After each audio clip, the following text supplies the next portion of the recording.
Alright then. Mm-hmm. Wait, my name must be changed. I must be the proper name. Oh, you guys. I've missed this. There we go. Hell yes, we gotta fuck with each other. We can't fuck with each other, then we're not friends. Wait, we're supposed to be friends?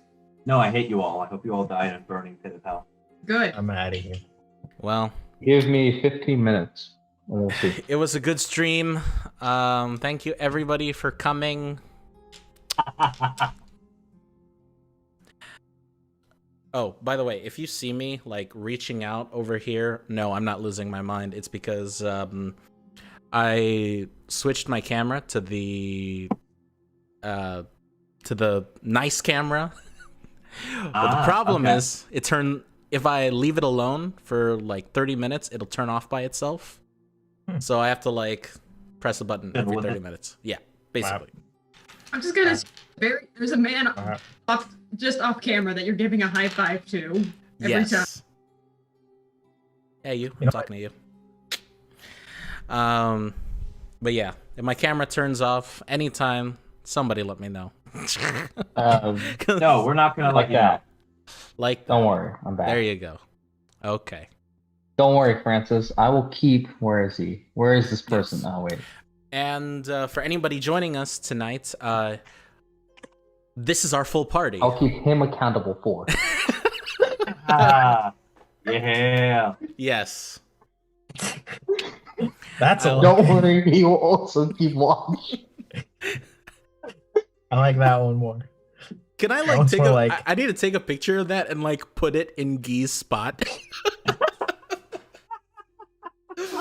Yeah. Just, Oh my god. so like, Wait, just have this. oh boy, what have I done? I see. We're all on drugs. Praise be to talk. Happy 2021, everybody. Yes, he approves of this He message. hopes. Yes. Yeah. 2019 Power within. or 2020 also a bad year, but I think that when comparing the two, I think 21. Wait, hold up, wait. Will I got this it, do I got exactly what I wanted to do? Hold up, wait. I need to look at this. What are you? What are you? It does. doing? Hello, me. What do you think? Hello. Why do you look in that picture? Why are you looking down on yourself? Why do you want to die in all these photos? Nah, it looks like he's ready to kill Jesus. someone. I wonder how many takes did those photos take? How many times did you try to take that photo? For all of them? I'm a one try dude. like, hold Beautiful. up. Oh god. Beautiful. I have too much power. Yes, you do. Don't worry, Remind I'm me, gonna have more remind me power to too. disable that next stream. What? What, the ability to add my face anywhere? Anyways, No, I don't worry, buddy. I'm just joking. I'm just messing with you. It's So,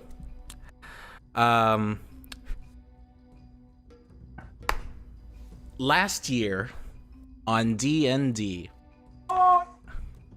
our band of adventurers, the Golden Seekers, had this epic confrontation against Gracchus, the Subjugator, this exalted frost giant who's been terrorizing the countryside and has an army of winter orcs and what you eventually found out to be jeweled scorpions.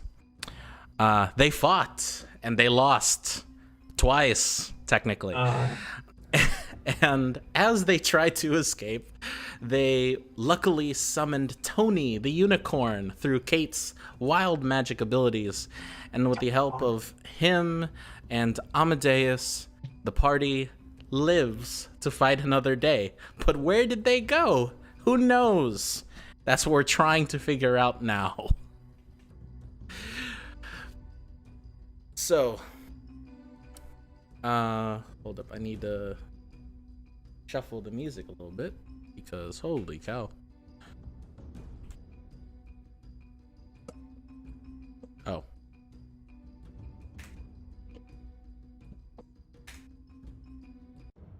Cool. So, We're back. As you feel the incantation of the spell, you feel this timely, wibbly wobbly. It feels like your body is being stretched in and out, being flipped inside out. For some reason, Libby grew taller and then she shrunk shrunk by the same amount. Same goes with Kate and Vrex and all of you, to the point where you all lose sight of one another. Eventually, I'm not sure if we did this at the end, but you gain the benefits of a long rest, technically. So do that for what you will. And the five of you wake up in what appears to be this very plain chamber. The walls are smooth, or the floor is smooth, but the walls and the rest of the interior is very plain. However, as you gradually come back up, you see that the space is actually lavishing. It is very, almost like 17th century Gothic, I guess is the best comparison. Good There's several paintings lined around. There's a few furnishings of, where you would enjoy a nice book or drink some tea. But there are no windows. There are no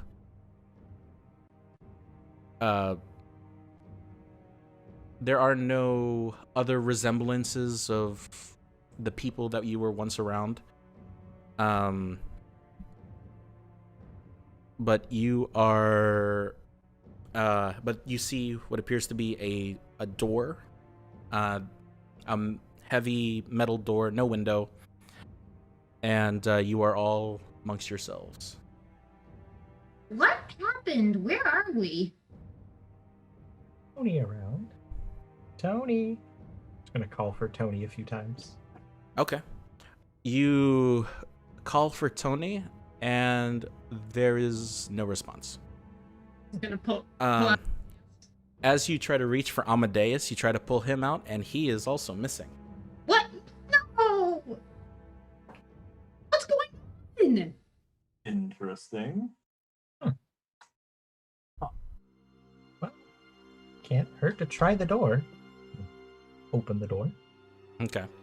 As you reach for the door, there is no handle.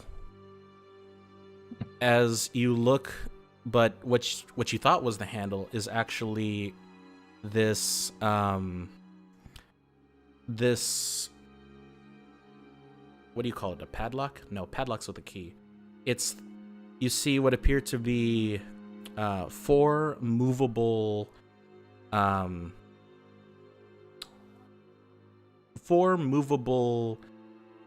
symbols that went together, you presume, to form a code of some sorts. Does it look like any kind of language or anything, or? Not language. You actually come across and you see, you put your hand on one of the rings and you scroll through all of the codes, all of the symbols. You see a circle, a square, a triangle, a star, and a diamond. There are 5 symbols, but there's 4 entries. Odd. So a circle, a square, a triangle, a star, and a what? And a diamond.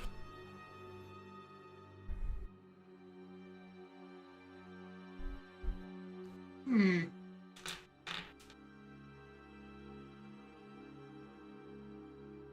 And is it just the spaces that we need to fill in? Are they just in a square? Is it rectangular? What's the shape? There's no spaces that you need to fill in. It's not like a key where you insert something. It's these are essentially finding the a 4-digit code for like a luggage, for example. Okay. Okay. It's a numpad. It's a num code, basically. But instead of numbers, it's symbols. Do you think there's a particular order we have to put them in, or do you think it's just whatever are the 4 correct ones?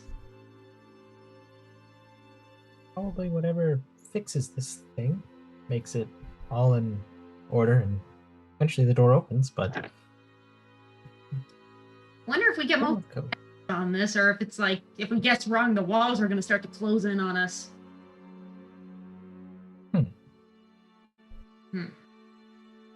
Well, try to take a look around, see if we find anything that could help. Just gonna look around the room, see if there's any kind of information Okay. relating to this. There's a lot of paintings. There's a lot of like bookshelves with several books on them. Kind of like a full, kind of like a personal library, but nothing that grand. There's also different. There's also the different furnishings and things like the tea, and there's even a few snacks laid out for you as like a welcome gift. Can I start looking through the books to see if I recognize anything from them, or see if they have any kind of like codes or anything? Yeah, sure. Make a investigation check for me, please.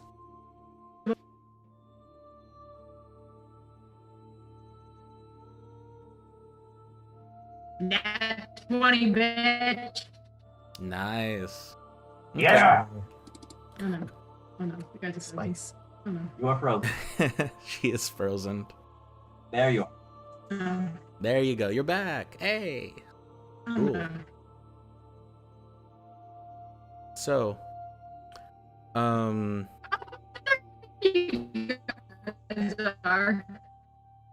Oh. uh-oh. Uh-oh. And now we lost her.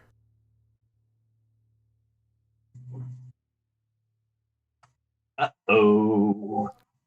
Come back. Maddie, come back. You can blame it all on your internet. She just needs to go inside that library parking lot again. She'll be fine. Yeah. But in the meantime, If there's something that any of the rest of you would like to do while Libby is searching the books. You're gonna try the snacks? You look on there. You look there, and there is a few cookies, some biscuits, and 3 sets of cups that have been kind of laid out as if this is some sort of friendly get-together. I'm gonna take one of the biscuits and eat it. Okay. You eat the biscuit. Yeah. It's a good biscuit. It's All right. crumbly. It oh no, we lost Matt too. What happened? No, he turned off his camera. Oh, okay, cool. He's just dying. William's like, "Oh no, puzzles," and then goes to sleep. Yes, Matt. Exactly.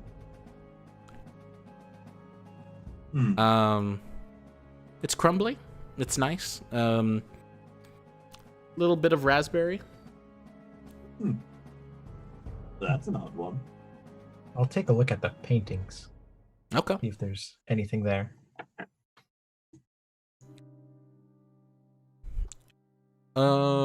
What you notice from looking. Uh-oh. Do I have to let her in? Yes. Yes, I do. For some reason, it won't let me get rid of that feature. There she is. Okay. So while you were searching the bookcase, you see Kate going to search around the paintings for a little bit. But to carry your roll over, as you look through the books, there is a lot of history books.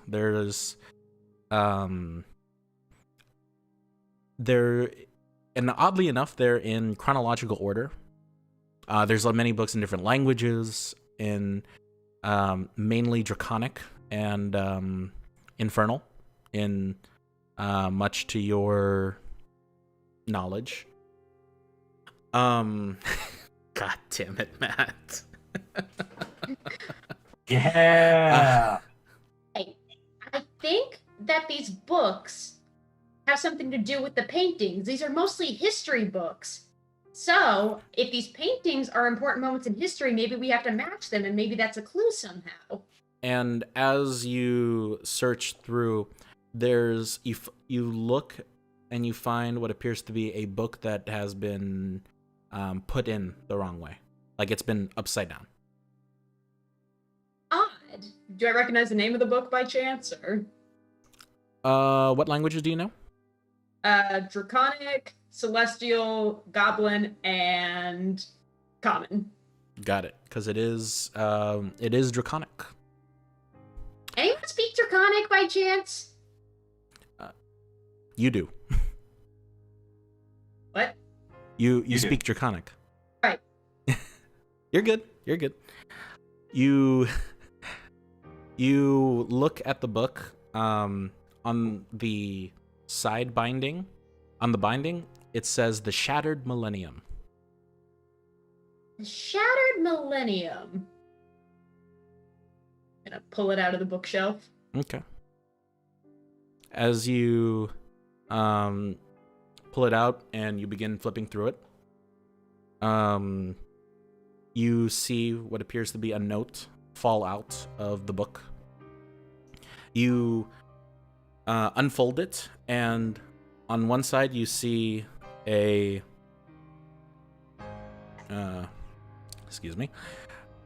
you see what appears to be a black square. Square. And you flip it over, and on the back it says number 1. Okay, the first one's a square. I just found the first clue. Right. All right. That's one down. 3. And as Kate was looking at the paintings. Yeah. As you looked around, you can see that a lot of the paintings are depictions of people and of events. The dates on them, and just from your knowledge as a noble woman, these are like very famous, very old paintings and events that have already happened like eons ago. I was about to say 100 years, but you're an elf. You would have lived then. But yeah, you see different depictions of all of these objects and people, but the biggest one, the one that takes up essentially the majority of the back wall, is this very large painting that takes up the whole wall. And it is in Elvish, that you know, and it's called The Birth of the Black Sun. And it shows 2 circles that depicts knowing the world of Octavia, it shows the moment a few thousand years ago where, because of the lunar cycles, it was the moment where there is both since there are two moons, it is the moment where there is both a lunar eclipse and a solar eclipse happening at the exact same time. And you can see Octavia in the middle of the mural, I guess you could say.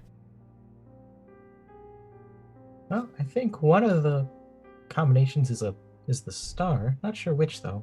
Those history books, anything from, I don't know the date, but from when there was a lunar and solar eclipse at the same time? Lunar In any of those books? eclipse. Yes. I'll start looking for it.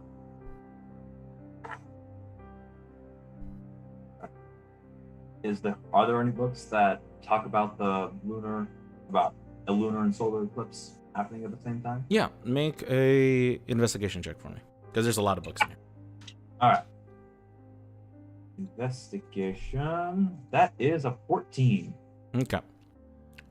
You find a book about lunar cycles, and there has only been one moment in time where both of these have happened before, that have been recorded, at least in your current history.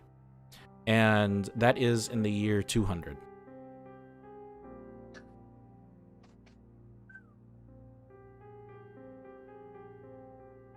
That happens around the year 200.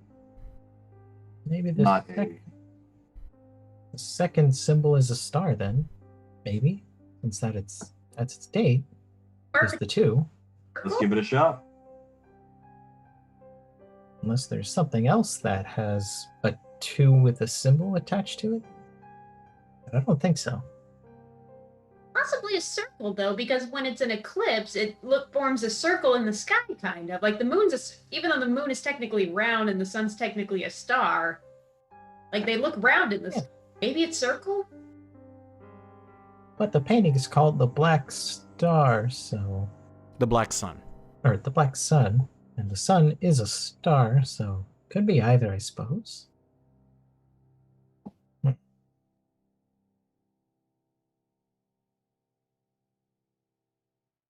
My vote goes to Star. All right, we'll try star first, and then we need the 2 other symbols. So you said there's 3 sets of cups, right, on the table? Yes.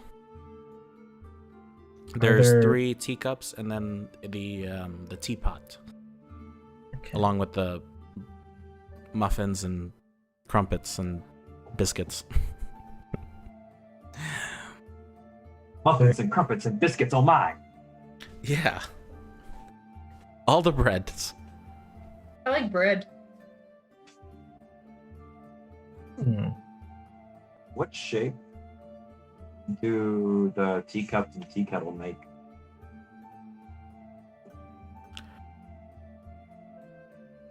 What shape? Like, what do you mean? Yeah, are they arranged in a certain shape? No. Are there any engravings on the teapot or the teacups themselves? On the teacups, they have a kind of this blue and white floral pattern. But you look at the teapot, and what's odd is that it is more plain than the set that it's with. When you open the lid of the teapot, hoping to pour yourself a little bit of tea, you look and you see that there's some tea in there. You don't know how warm it is, but there's some tea in there. Just gonna pour 3 cups of it. Okay. And as you pour the 3 cups. You fill all 3 cups, almost like exactly. And as you search in the teapot for more, you look and you can see on the bottom there is a large triangle at the base of the teapot. 3 teacups, triangle. The third one's triangle. All right, so that's 3 out of 4. And we have the last one.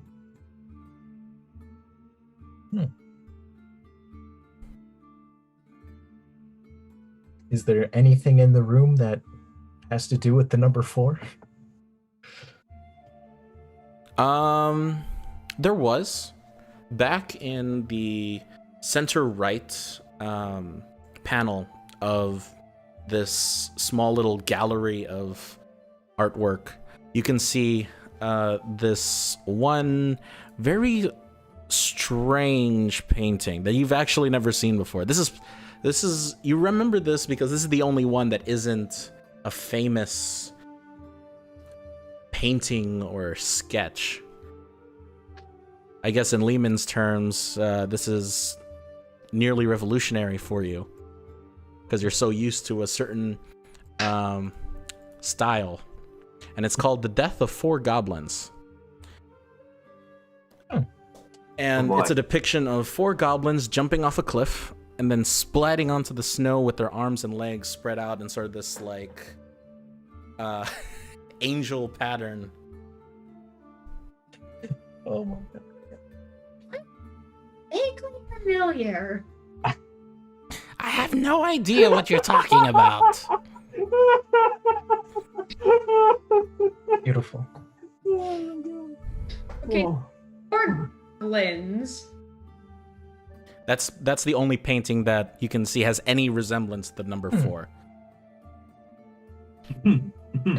Spreading out into an angel shape. There's no angel there. Did they fall in any particular shape?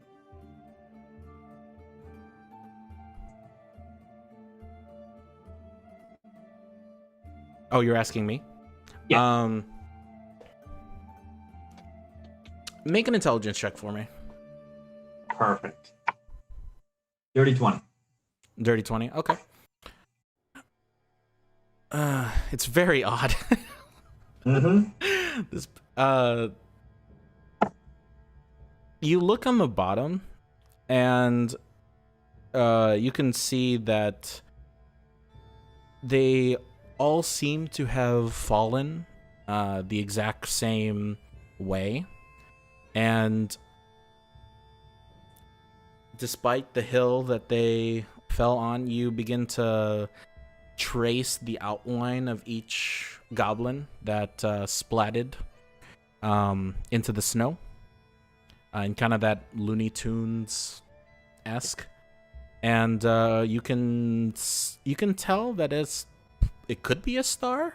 That's probably the best shape that could come up from this. That seems to be a star. Okay, let's try that first. That is going to be the last shape. This is a 4. So if that one is star, then the eclipse painting was probably the circle then. Probably. Good try. You could try it unique for each one. Yeah. All right, let's And- try it real quick. Okay, so what is the order of the symbols that you are inputting? Square, circle, triangle, star. Okay. As you set that in, you hear a junk. Do do do do do do do do do do. As you could hear these chains rattling up. As you can see, the door begins to elevate into an opening. The way out. See what it has in store. Okay. As you walk out, you can see as you step out, you feel this incredible weight has just been like pressed upon you. You feel this with each step. It becomes heavier and heavier and heavier to where people with Vrex, Libby, and Kate are all actually now prone on the floor from just the lack of natural strength that you guys have. What's going on? Will's doing okay. He's the strongest of the bunch. Etan is he's crawling at the moment. Wait, hold up. Wait, Will's not here. Will was left. I thought you said Will came with. No. No. Hi. Oh, I misunderstood because I asked you about that. You said Will was unconscious. Or no, Yeah. Will was waking up. So I assumed When he they was coming left. with. No. Oh, okay. He's not there. Woke up. Okay, Nope. well, Will isn't there. All right. See, guys, new year, new campaign, Who is? the works. So I've been It is. quiet. I'm just like, well, got nothing to do. for I a honestly thought you were playing off of the whole William is asleep. He sees puzzles asleep. They're just dragging my unconscious, like, come on, asshole. Yeah, you're just Exactly. like, no. You're just like, nah, brain, no thinking for me. Brain, no work, me, dumb. You're playing Brex because Guy's not here. I can play Brex since he's not here. It's pretty simple. I just have to look like a bug-eyed goblin. Yes. Okay, so four of you. Yes. Excuse me. Yeah, so the four of you, except for Etan. Etan is doing his damnedest to stay standing, but even he has better luck crawling. What the hell is this? What's going on? Gonna look up and around, see what the surroundings are like. Make a perception check. Perception. Or if anybody else wants to make a perception check as well, they're free to do so. 21. 16. Okay. 11. 11. Okay. You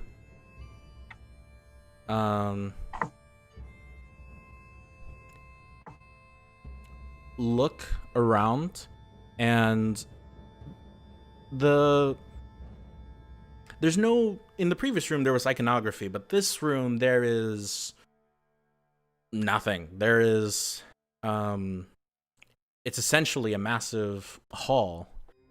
Oddly enough, for some reason, you feel like it is bigger.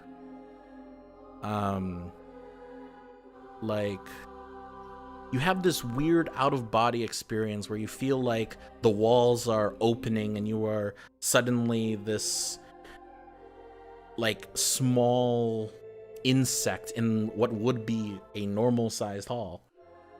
You're not getting smaller.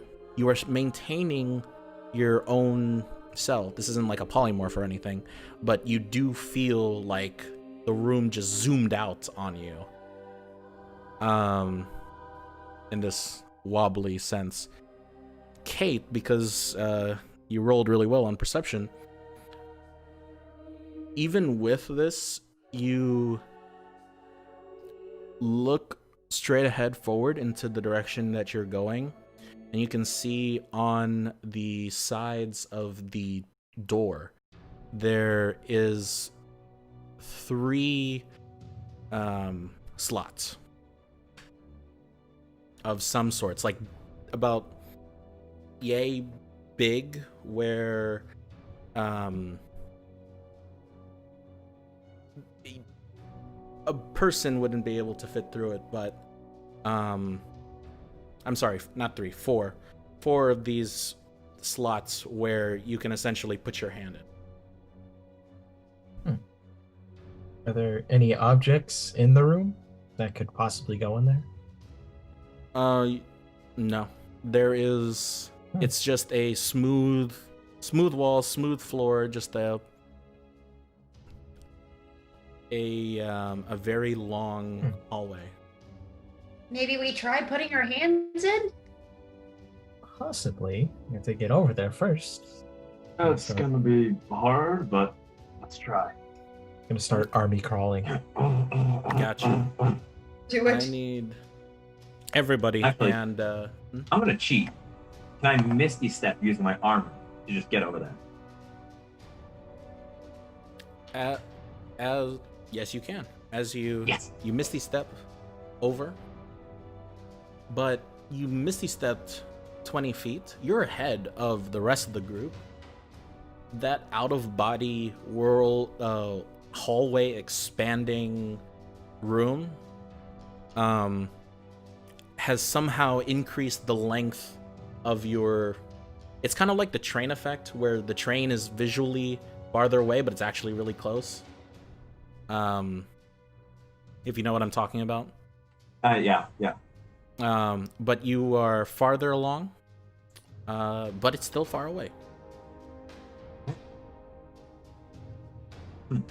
I'll use another charge to go 30 feet. Okay. You are much closer now to the panels, and the rest of you see, even though Etan is logically 50 to 60, you said 60 feet total. 60 30 feet? feet Okay. with each one. yes. Even though he is logically 60 feet away, he looks very small. Like he's actually 120 feet away instead of 60. It's very strange. I don't like this. I don't like this at all. So as you continue crawling, I need everybody to make con saves for me. Can't say. Nice. Yes, sir. Constitution. Okay. 18. 18. Matt, do 18. you want to roll for Vrex because he's not here? Sure, why not? I think his strength is a +1. I could be Is wrong. calm? Oh no, it was Oh, con. correct. Con should be +2, I think. I could be wrong. Let's see. What does he roll? Let's just make it a +2, because 15. 15 got you. 15. Kate, 18. 18, and Libby. 19. Nice.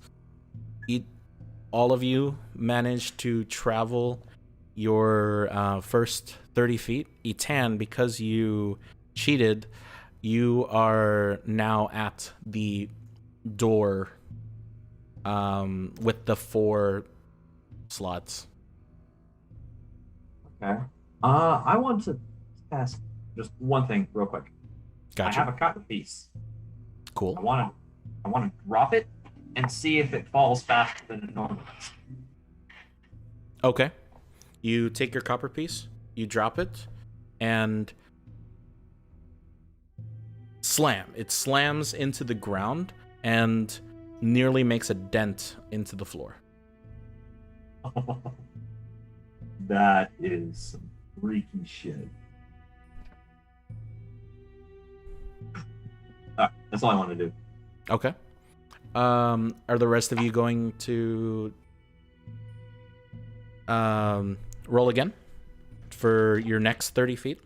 Nowhere else to go. Mm-hmm. Ooh. Hey, that's a crit fail. Oh, So 6. okay. Ooh. So, yeah. He crit failed as well with a 3 in total. Oh no. Okay. And Libby? Did I roll the highest for once?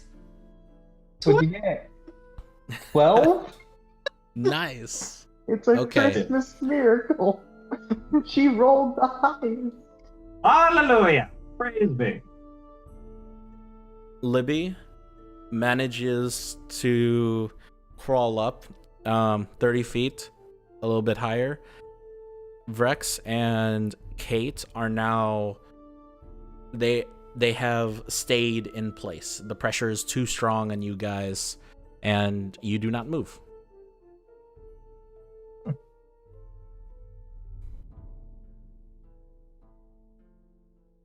Etan, what you gonna do, buddy? I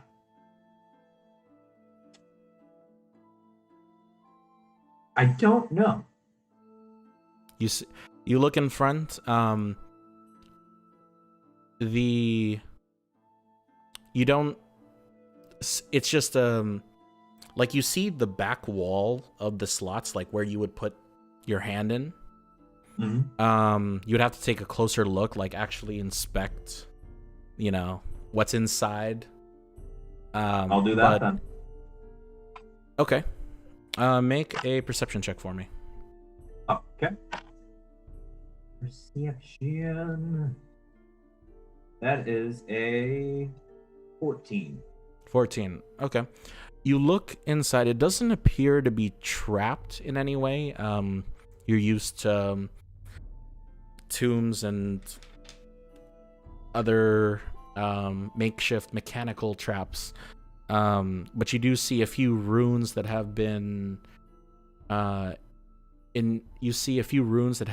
engraved along the back wall, and you can't really tell what the runes make out, but you can see that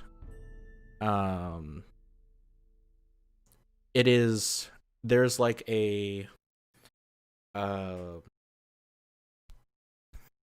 there's a concave up shape where you presume this would be something where you would put your hand in through, but there's in that case, I'll put my hand inside of it. See what happens. You put your hand in, and you hear a zoom as the sigils begin to glow. You wait a moment.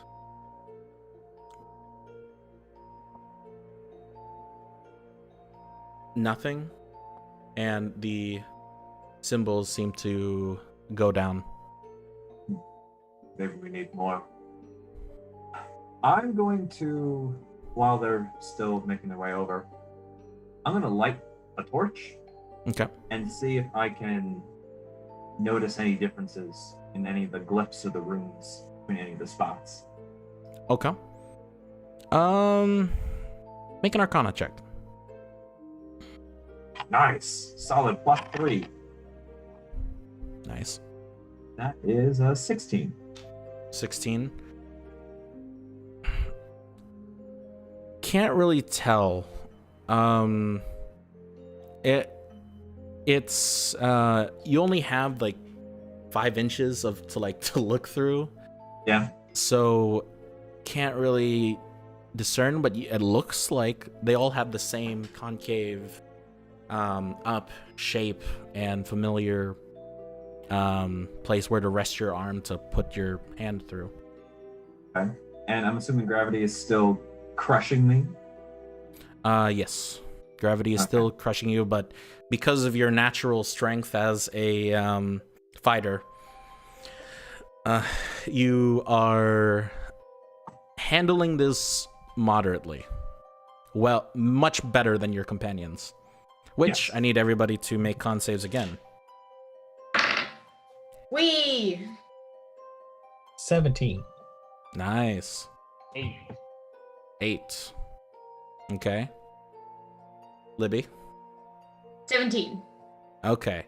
Libby, you have made it up to Etan, and you are in the similar space.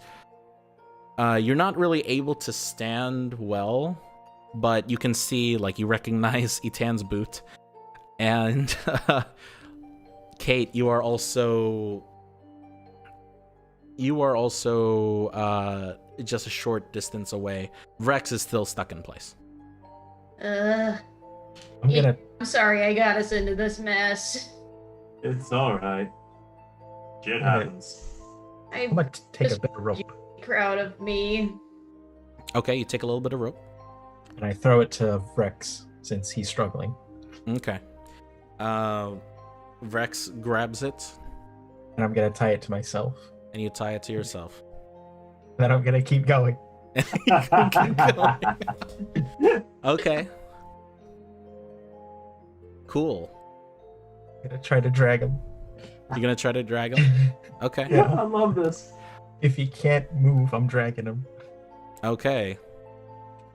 So before you get to that, Libby, you can do something if you want, or you can wait. I'm just gonna chill. I can't think of anything. Okay. Etan, are you gonna do something, or are you just gonna wait? How far away is Kate? Roughly. Well, because of the distance, she looks like she's 60 feet away. Okay. Libby, do you have rope on you? I got rope. Alright, you hold on to your end. I'll hold on to the other end. I'm gonna help them get across. Okay. Alright, I'm gonna just walk out Okay. and try and meet Kate halfway. Okay. As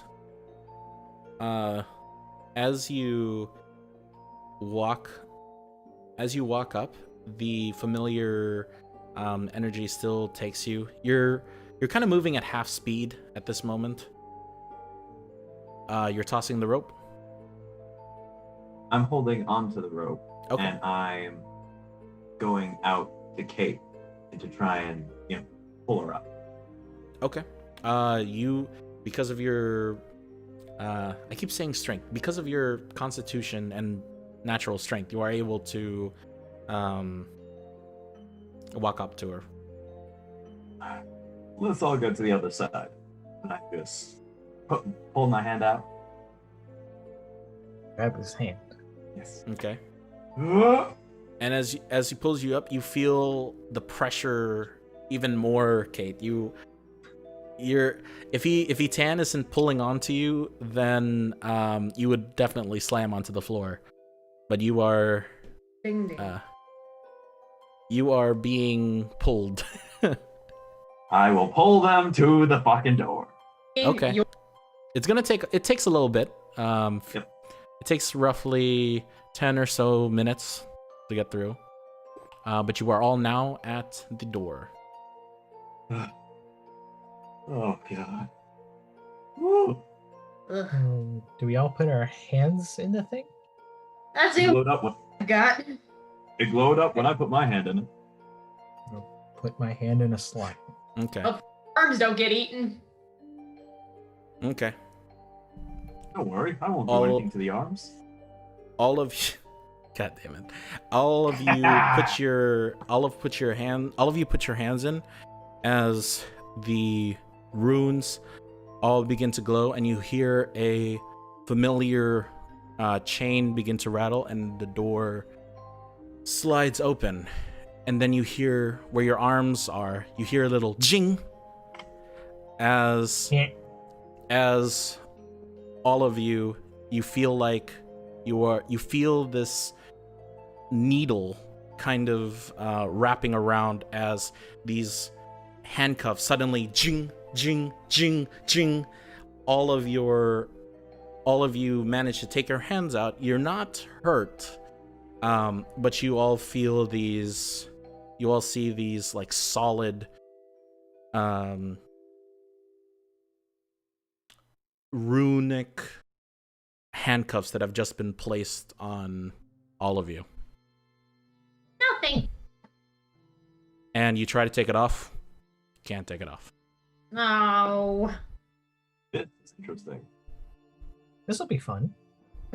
Let's see what the next room is. I just drag them all forward. As you all are dragged forward, as soon as the door suddenly opens, the gravity just turns off, and you are all back to normal gravity. You are all able to stand up and freely walk around. Vrex too. But you are all handcuffed, not together, but separately. And each of you see the familiar, each of you have similar glowing runes, but different colors. Interesting. What color do we each have? Etan has a blue. Libby has a yellow. Kate has a red. And Rex has a green. Interesting. Wonder what they mean.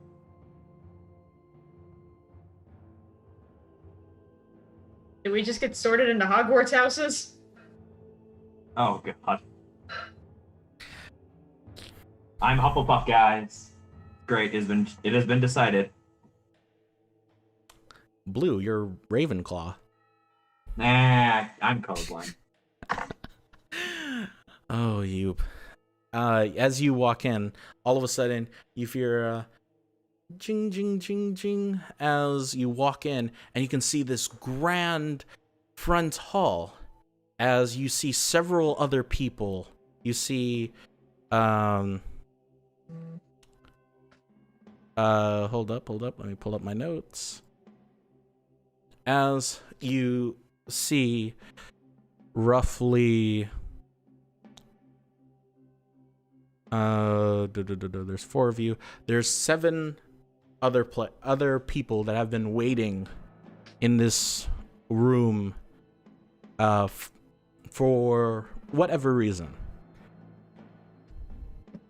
As you walk forward, you can see all of them are facing this gigantic door that is like 30 feet tall, about like nearly the size of Gracchus when you first fought him. And you can see on the front of the door the number 11. And you can see you can see what appears to be this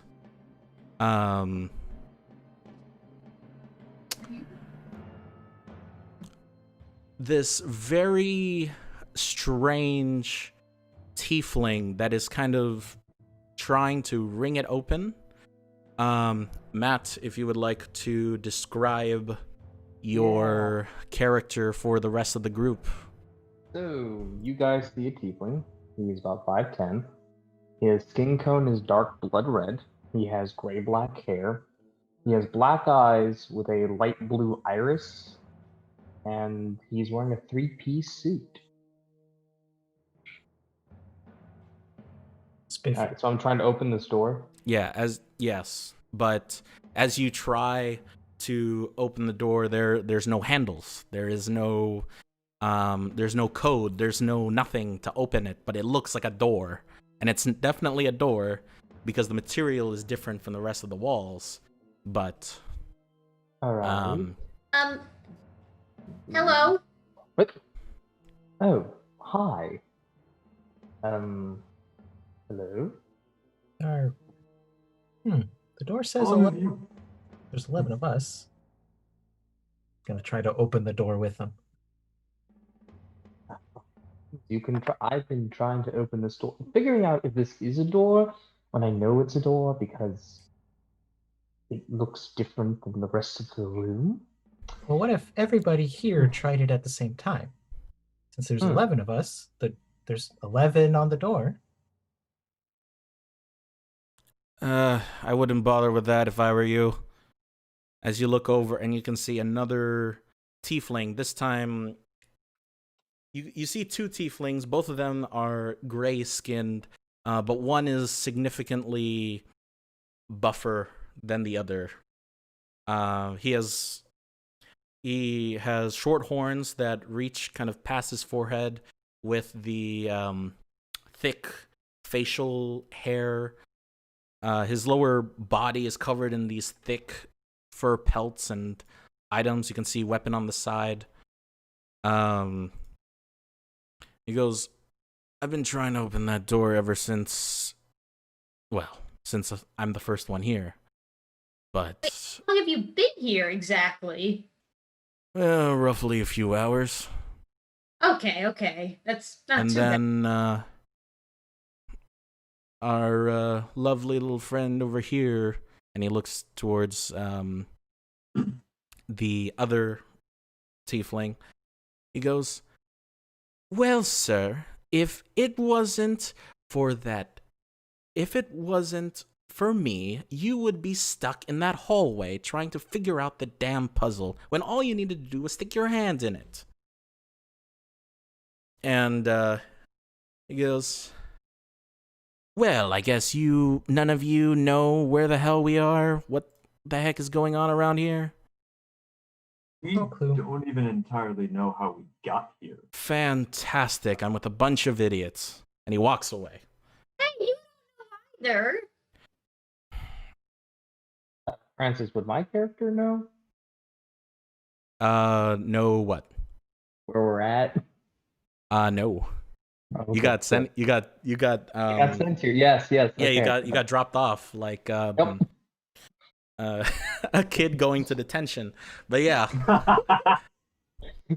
Okay, so but you do know that person's name because he tried to greet you as one from one tiefling to another because he believes that you guys are significantly smarter than the rest of the other people here, and he goes by the name of Lucifer, Oh, fun. if Can I you remember. Right. can we call him? Call You who? can try. That guy? What do you want to call him? Lucy? His name is Oh. Bird. It'd be a fun nickname. I mean, to be fair, we've all been sitting in here in this room. I've been trying to figure a door out while they've been all sitting around doing things. Yes. And But I while seriously doubt. sorry, I forgot to describe the rest of the room, but besides the door that marks the number 11, you can see this giant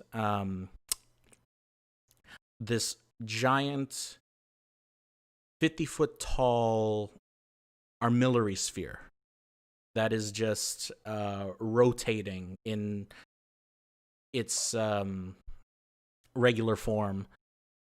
There's like several art pieces still aligned, just like the first room that you were in, but there is a very nice little fireplace stand straight in the middle that reaches up past the sphere, and stairs that go up. But yeah, you have a moment amongst yourselves. Right. I seriously doubt there's any real way we could convince any of them to help us. They've all seemed to have accepted our situation, and I don't. Out of curiosity, how did you end up in this particular predicament? That's a bit personal. How did you end up here? If we're going to be asking these questions, a bit personal. I don't even know who you are. You just walked in the room. You can introduce yourselves. Bit rude. I'm trying to get back to a friend, if you don't mind. Oh, who's your friend? A half-orc, but I don't know if he's alive anymore, so Oh, I'd like to find that out at least. well, where did you leave them off at? Not a good place. Not a good place. Let's see. Have you ever heard the name Gracchus? No, not at all. He is basically a war chief for Okay. tribes, and he was preparing to take out a city by the name of Sopao. We tried to stop him. We failed, and through our friend's extremely well-timed magic, we were able to teleport most of us out of the way. Uh-huh. We ended up here. So you were attacking an orc tribe? Something Swords. confederation of multiple orc tribes. Okay, so did you have people helping you? Like, We had we had an experience. We didn't have numbers, but we had skill. okay, then it just Fortunately, the skill wasn't. well, let me. Please tell me you didn't try just going straight for the head, did you? Yeah, Oh, for pretty much what fuck's we did. sake. When you deal with orcs like that, you have to slowly whittle them down. It's basic military knowledge. Orcs are stubborn, fucking hard to kill. But, anyways, I don't want to beat y'all up. You guys seem depressed already. Indeed. And this place is not helping at all. Have you gone up the stairs? No, not yet. I was kind of hoping that maybe this door would just open. Maybe whatever's keeping the door shut is up those stairs. Well then, let us go and find out. I begin walking up the stairs. Okay. As you go up the stairs, there's another doorway, another little archway. Similar fashion to the previous doors. No handle, no code, but you're just impending your way forward. Don't worry, I already checked. Well, thanks for informing us. And you, as you walk down, you see what appears to be a golden dragonborn with a monocle over his right eye. Very gentleman. He goes, well, my good friend, I seemingly guess that we are all in the same boat. I might as well get the chance to know all of you myself. Would you mind gathering around the fire for a little bit? That sounds nice. Yeah, why not? Yeah. Work ways to pass the time. Could be interesting.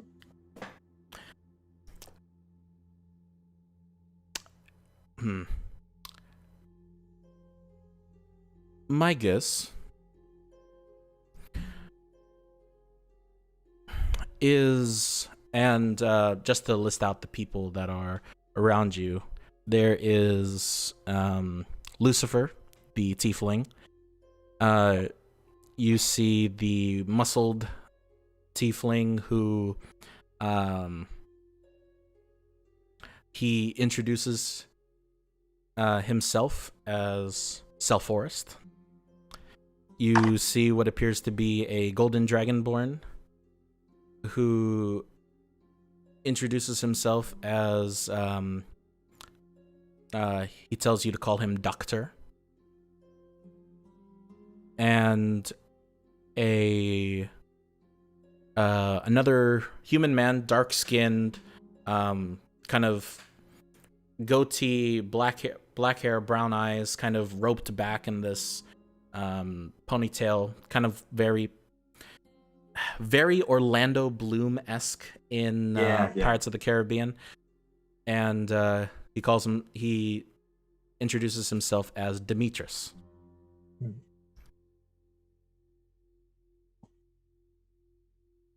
Well, by the looks of it, there are, let's see, roughly 10 of us. Looks like we're waiting on one more person. Guess we are. It would seem. Well, let's hoping that the door opens after 11 people. That's the best we got at the moment. True.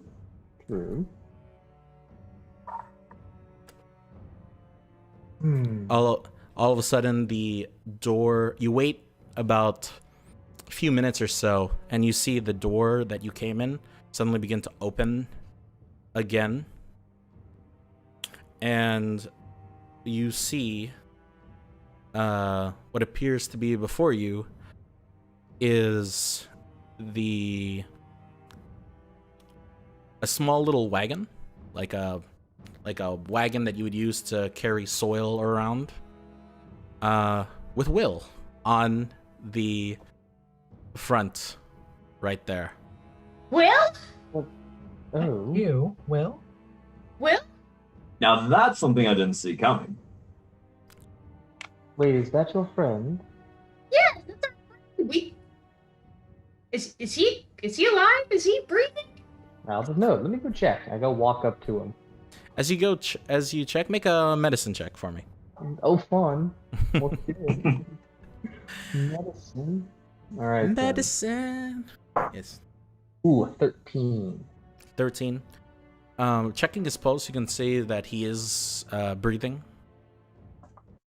Well, he's alive, But just asleep. How did he get here? but unconscious. That's a great question. What's the wagon? I have so many questions. Yeah, you're so Well, it scared. looks like everybody's finally here. As you can see, coming from the top of the actual I keep forgetting the name, armillary sphere, as you can see, making his grand entrance, exploding with confetti and little like streamer sounds. You hear a little pooh, as you can see this little white bunny jump out of the top and is sitting now comfortably on top of the armillary sphere. Hi? Looks like Bravo. we finally got all of our contestants. Contestants. Or For what? You hear like several different murmurings come out. He goes, "Welcome to the Paragon Games! the what now? Killing Edition!" Wait, what? The what games? Aha. We weren't supposed to be in this for another month. Wait, you guys. Wait, what is the Paragon 6 games? months. It was a half year away. Right. This is supposed to be going on now. Wait, what is the Paragon games? It's a tournament our group signed up for. Oh, Yeah, calm it down. I'm pretty sure that all of you are confused, some of you more than others. Yeah. Kinda. Don't Very get all of your panties in a little bunch. You wouldn't want to, you wouldn't want to, jump in before looking around what's happening around you.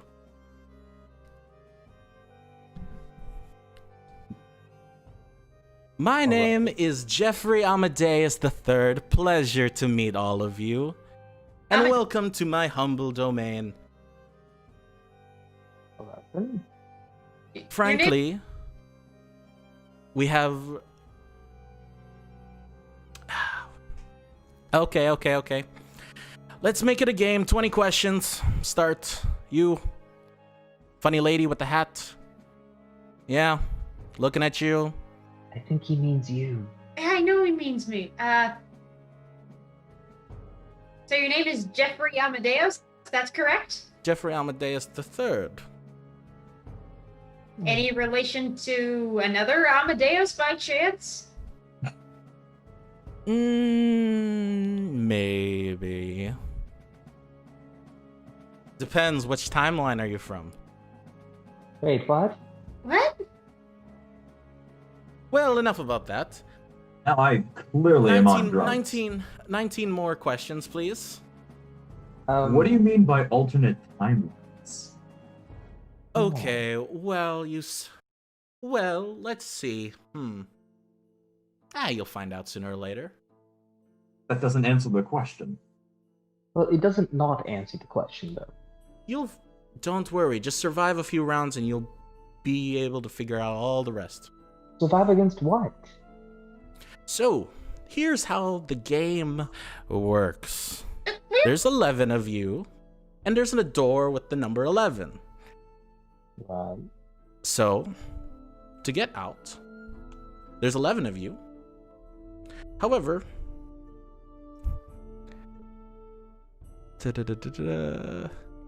However, first things first, the only way to win the Paragon Games is for the winner or winners of the Paragon Games need to be able to go through that door. Right. However, in order to go through that door, 6 of you must die. What? No resurrections, no play dead, just pure instant death. And you are free to do whatever the hell you want. Strangle each other, stab each other, even take a good swing, whatever. However you do it, that is completely up to you. The more creative, the better. Can we get these handcuffs off, please? No, because let's see. Don't tempt. That's the first rule. That's what I'm getting to. Is each of you have a cuff or a collar, I should say. If any of you try removing it or using magic on it, then be prepared for a splat. Some bunny will have to clean you up later. The second rule is, after every round you see the colors that you each have, the teams will switch, and I'll be announcing who lived, who died, and how many are left in the game. Uh-huh. I see you guys have, like, what, 17 more questions left? You're a psychopath. Now, I'm not a psychopath. So- I'm a facilitator. I make sure that the game goes off without a hitch. And if you do, if you do break any of the rules, just be prepared for some sort of penalty.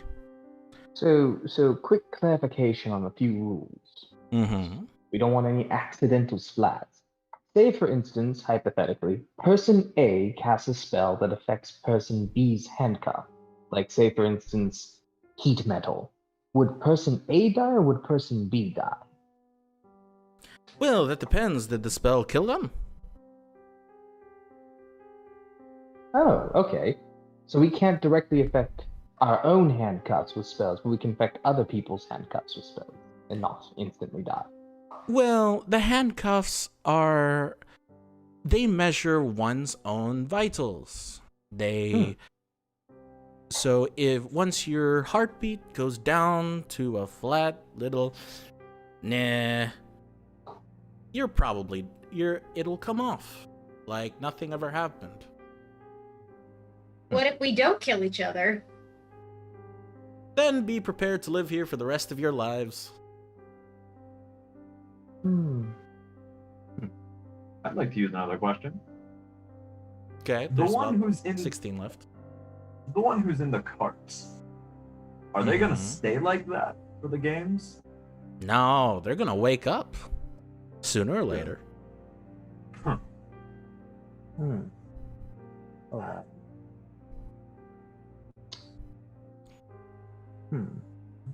I'm satisfied. Terms are clear. Clearly, we aren't capable of moving. Who runs these games? What's going on? All of that can be answered a little bit shortly. Why don't you go around, and as he says that, you see the doors begin to zoom from the stairs, and another door that functioned on the opposite wall also begins to open on the first floor. He goes, please make yourself at home. Just remember that I'll be keeping an eye, making sure that things go awry. Oh, Why? and mind the furnishings. I don't want there to be another splat before the game even starts. When does the game start? You'll find out. I'll make a little announcement. Fun, but can we kill anyone before the game starts? No, That would be breaking the rules. Oh, so we have to wait for the signal. Got it. Yes. Hmm. But,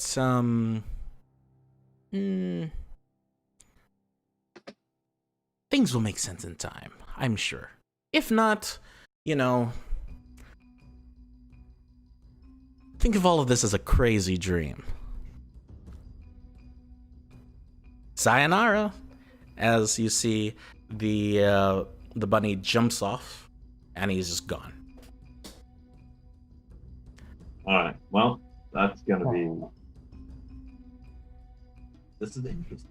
As you look at the other contestants are now kind of like wary of each other. You can see Sal Forrest pull out his two-handed greatsword and is thinking about whether or not to go on with his companions, but eventually he goes off by himself, looking around.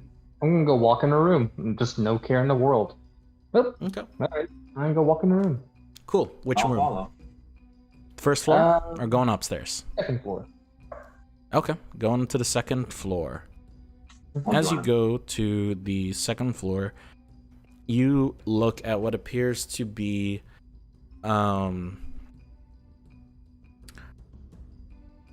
as you walk up, you can see roughly a long hallway that kind of wraps around in this little circle. Okay. And you enter one of the rooms, the first door you see, and it is a bedroom. All right then. So Not too shabby. There's, it's nothing lavish like the scenery around you, but there's a bed, there is a table, there is several bits of paper and writing material if you want to write a letter.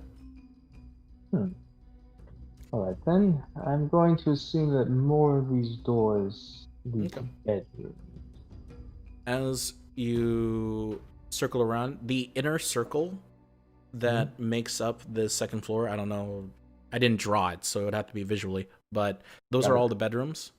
But in the other corners are separate rooms. The first one is a, you walk in and you can feel you see these wooden panels that are made to be changed behind, and you can see these separate little hot springs in this, what you presume to be a sauna room. All right. Where people can undress and, you know, relax and sit in a nice hot tub.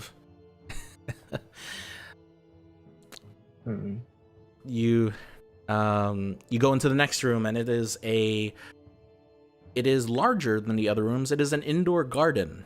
You see several trees begin to sprout up. The other, you see flowers and even a few little butterflies begin to come out. It's actually very big that you have to go in deeper to explore more. But just for the sake of describing all the rooms on this floor, you go to the last room, and it is it's a very small room with these 3 lounge chairs, kind of like at a spa, because it is a meditation room, and the walls are purely blank, and because your group has a really high passive perception, they're in the center of the 3 lounge lounge chairs. You can see buttons. And that is all of the rooms on this floor. So, what does a button do?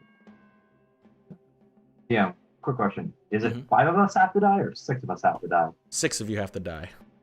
So what does this button do? Let's find out. Push one of the buttons. Okay. You push one of the buttons. That initially blank white color all of a sudden turns red, and you can see, wham, the projection of the white rooms have suddenly changed into this I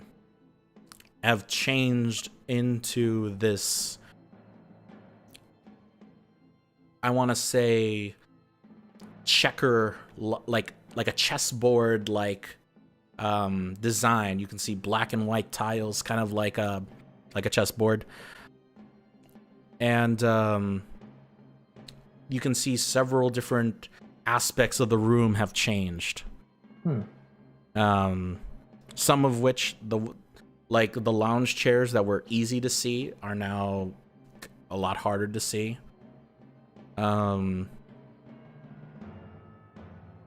You can see that some of the walls have been impressed and some are more outwards. So this changes the room. Fascinating. All right. Yes. But, what's your passive perception on your new character? Sorry. Oh, mine? Yes. It is 12. 12. Okay. Okay, good. Because you would. My bad. 11. 11. Okay, you would see that it's above a 10. You look to the side and you can see hidden in one of the impressions. You can see is a longsword that has just been partitioned in this little area. Oh. I press the button again to see if it. Try to reset the room back to normal. Okay. You press the center button, and all of a sudden, all of the buttons turn white, and that area where you saw the sword is suddenly blank. Like that partition has now blended in with the background as if it was never there. Alright, I seem to understand this room now. Well... And just for a frame of reference, there's 6 more buttons. Got it. Alright, well... I'm gonna go to the sauna. Oh, shit. You followed me. Weird. I wanted to see what the rest of the place was all about. Bunny Boy wasn't very clarifying the answers, so Well, on my own. we did give general questions. We never specified. But You're not wrong. But more or less, I'm just going to go relax in the sauna now. I have no reason to be worried. Not at all. Not till the game start, at least. Agreed. Even after that, I have no reason to be worried. Why though? Oh shit, there's another one. Oh, person with the hat, hello. Well, reason being is because I have no enemies. And granted, the most terrifying person in this entire place is that brute with the axe. And even then, I have no reason to be scared. We'll see how well placed my confidence is. Wish you the best of luck. Oh, by all means, the same. But if you want to join me, I'll be in the sauna. I just start walking over to the sauna. I'm sorry. Name. Oh, well, we never introduced ourselves properly, did we? My name is Syrian. Pleasure to meet you all. And My name you are But people call me Libby. Libby. Definitely. You, sir? E10. Pleasure. All right then. Well, and your friend in the cart, his name was Will, correct? Yes. Yes. Well, hopefully he wakes up before people get murder happy. The elf is named Kate, by the way. All right. But I'll still ask for her name anyways, because it's a bit rude to just blurt out someone's name when they don't even know your own. But besides that, I'll be in the sauna relaxing. If you wish to join me, even after the whole alarm thing goes off, by all means, come join me. I just start walking over. Okay. You enjoy your time in the sauna. How do you spell your guy's new name, Matt? Syrian? Yes. It is spelled Cerrian. Syrian. Okay. The rest of you doing something? I'm gonna try to wake Will up. I'm gonna head back down to Okay. checking checking on Will. As you walk up as you return downstairs to go. Actually, no, Kate, because you didn't go up, did you? No. Okay. As you see your friends go upstairs, you see what appears to be a humanoid figure wearing elegant clothes and gloves, with a white mask over their eyes, in complete servant gear, nothing like the adventurers or the 11 people that you saw here.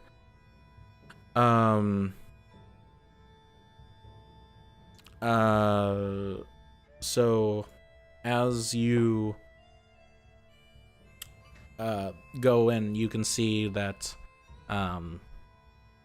the man goes, "I'm sorry, sir. Is this your friend? Do you mind if I bring him to his quarters?" He has his own quarters already? All of you do, as the young master does, Sir Amadeus. Do we have ones we have to go to? I guess it's not allowed, but I would prefer that, or I'm sure the young master would prefer if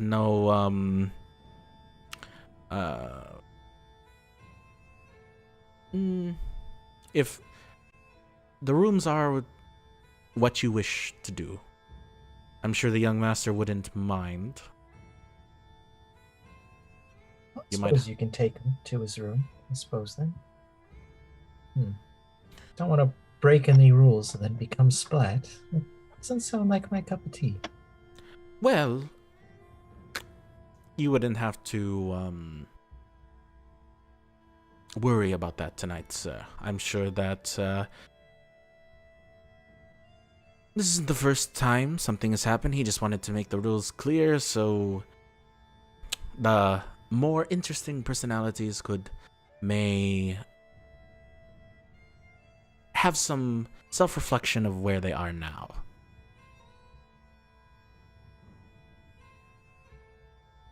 Not sure what that means, but okay. Can you Well- just show me to my room? Sure. I think I'd Come, follow me. follow him. As you walk up, you see your party members begin to see you walking with a masked man carrying Will in this little wheelbarrow to a bedroom. Hello. Hello, sir. Is he gonna wake up in time? I'll be sure to. I'm very certain that he will wake up soon. That's a relief. I'd hate for him to die immediately because he didn't wake up on time. I'm surprised he.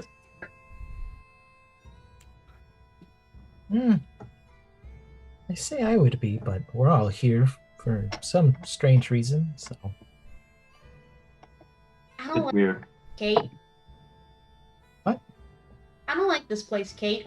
Remember that rabbit said he said his last name's Amadeus? That was Mm-hmm. the name of our staff. Yes, but I assume this is a different one since he didn't recognize us and he said he pulled us from different timelines. What does that even mean? There's only one timeline. Apparently there's multiple. So maybe we should ask people where they came from and see if we can recognize anywhere they might have come from? I am not sure that would entirely be the best idea. Outside of Siren, I don't think anyone would be up for a conversation. Plus we're gonna have to kind of kill 6 of them, so that leaves all of them. Unless one of us wants to die. If you don't mind me, sir, you're free to interact with the others as you wish. Granted, you don't need to be wary because Sometimes there are intermissions where no one's allowed to kill each other until the next stage. So you don't have to, forgive me, live with a sword underneath your pillow for the rest of your stay. What happens if someone dies even when those times are going? I have no idea. Never happened before. Amadeus did say if we broke the rules, we splat immediately. Well, I am not at liberty to expect much, sir. He is... How does he put it? He has his ears to the ground. May I ask you one more question before you bring our friend to his room? Sure. How likely is it that we're going to be pitted against each other? Very possible. You see, the fun fact about this is that it is mostly randomized. So, no one knows, not even the young master himself. Who does know? Which deity do you pray for?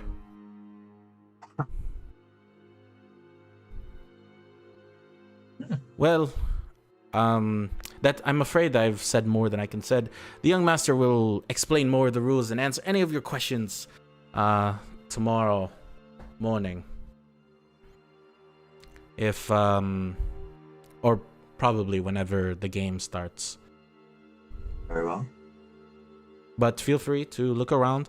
There is more of me wherever, just to clean up, as the young master described. But please let me know if you need anything, and we will be here. Where do we go once all this is done? When the game is done. Yes. Probably back in front of the door, don't you think?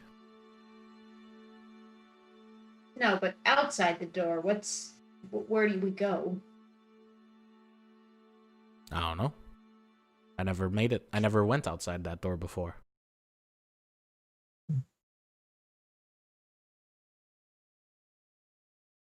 All right, thank you. Well, if there's nothing more, I'll be around. And he just wick cards. I just think it's funny.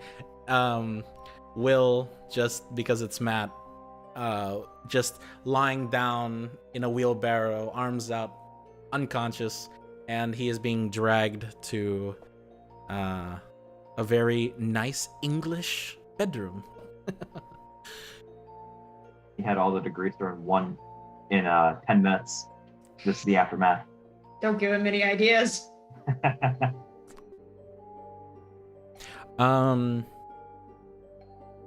Matt, since you're doing something and because I don't want to reveal too much, can you roll for me and just let me know? What do I add? Your intelligence. Investigation? For your investigation check. 10. Okay. Alright, back to the end. Okay.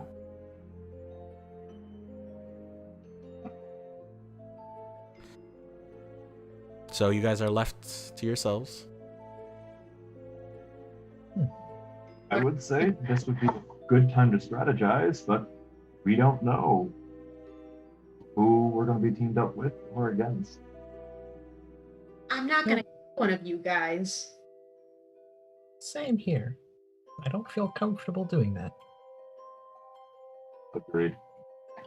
Then what do we do if we're put up against one another? We Kill try someone? our... Yep, that sounds good. Are we Kill allowed someone else. teammates? I don't think we're allowed to kill our own teammates. Amadeus did say he'd explain the rules. There might be loopholes to exploit. And could be exploited on us. Hmm. Are we allowed to kill ourselves? You can do Don't that. even I'm not doing that. think about doing that. I'm just brainstorming here. I don't like this situation. Well, we made our bed by trying to escape Gracchus. Now we have to lie in it. Fucking Tony the Unicorn. Fuck that guy. Can't I mean, I don't know if this was Tony. I think this was more Amadeus. Because Tony is generally he's a unicorn and they're generally good. He attacked me. because you had Amadeus. And you're a necromancer. Kinda mortal enemies. Necromancy isn't that bad. You know, maybe necromancy would be nice if you got to know her. I mean, it. Do you know anything about how most people view necromancy in the slightest? You know anything about how most people viewed me in our hometown? Not everything's bad just because you say it is. Normally, you would be completely right. But in this instance, necromancy, the act of raising the dead in itself, goes against the natural flow of life. And doing so, it really scares people. And the people who worship deities of life see necromancy as blasphemous. Okay, if we live through this, I'm not gonna be a wizard anymore. I hope you're not just saying that because I'm telling you the harsh truth. No, I tried. I think I just wanted to be a wizard because my dad and my papa were wizards, and I wanted to carry on the family legacy, but it's not for me. Well, whatever changes happen, we'll be here to help you with it. Thanks, Etan. No problem, kiddo.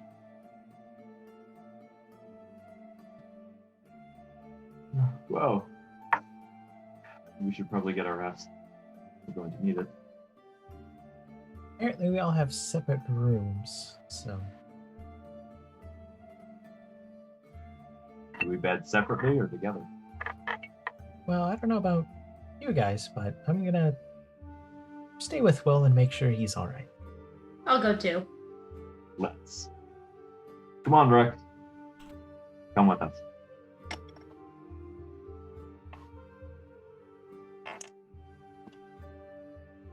Okay, so you guys are gonna share a bunk share a room for the night? All Yeah. one bunk. It's All very of us small in would here. like- I mean, these are designed for these rooms are designed for single use, but I guess talking with the servants, you're able to make some more space.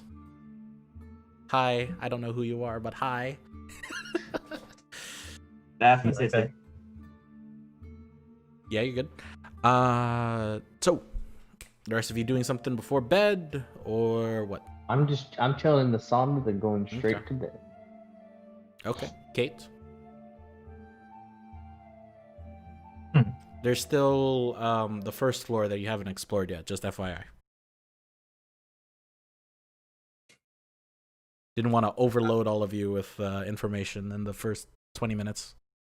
I'm just gonna stay with Will. Okay. Yeah, So, I'm Will... going to be sitting outside the room, just keeping an eye out. Okay. Inside the room. As you keep out, you see a few of the masked humanoid figures begin to pick up brooms and sweep, and you just watch them sweep for like an hour. You said you're taking watch, so Yeah, Um, that's fair. That's fair. It's just the weirdest watch I've ever had in my entire life. We the Okay. last.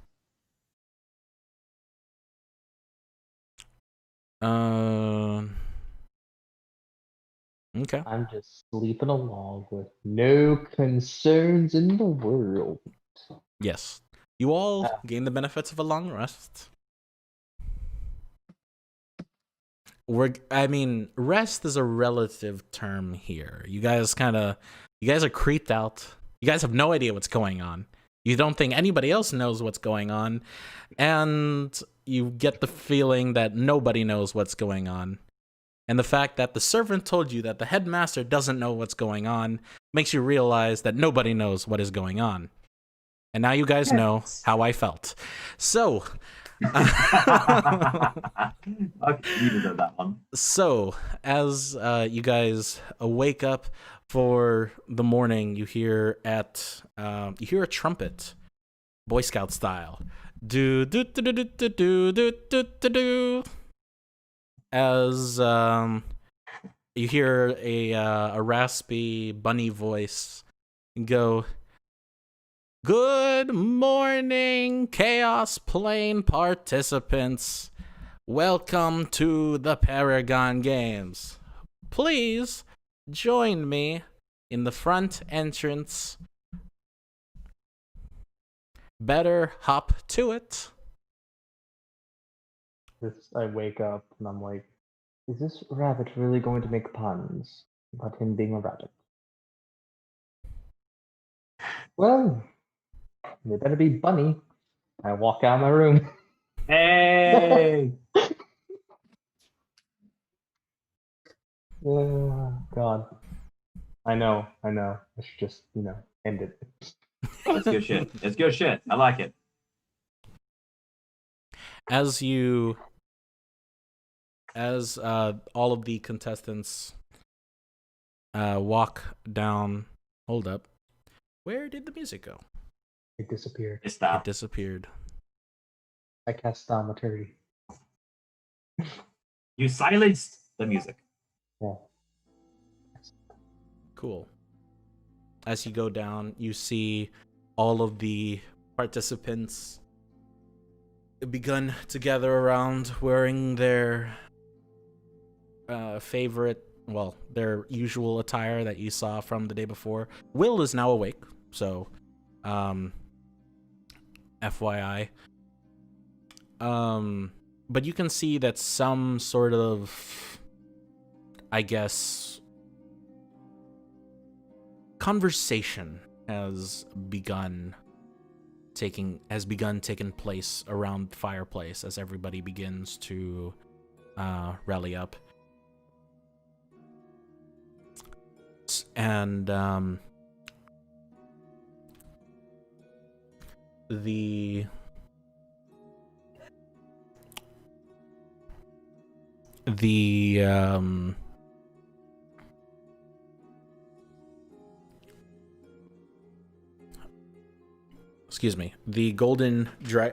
human man, Demetrius, comes up to you. Well, do you guys have any idea what we are dealing with here?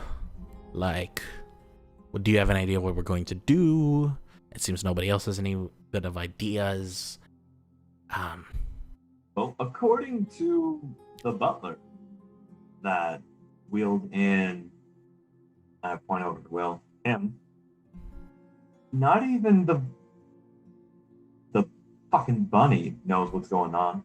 Fuck. What do you guys think? As soon as the bunny appears, we kill him and we make him open the door for us. You can try, but that's against the rules, and I'm worried for my own safety and my friend's safety if we do that. You see these handcuffs? I bet if we tried, he would splat us. Do you understand? What does splat even mean? People keep saying it. Do you think he's actually telling the truth? I mean, Fucking me. If you want to bet your life on it, you go ahead. This is a bunny we're talking Hmm. about that has the powers to, well, I would turn him into a rabbit's foot if I had the option to. football? Wish you the best of luck with that, friend.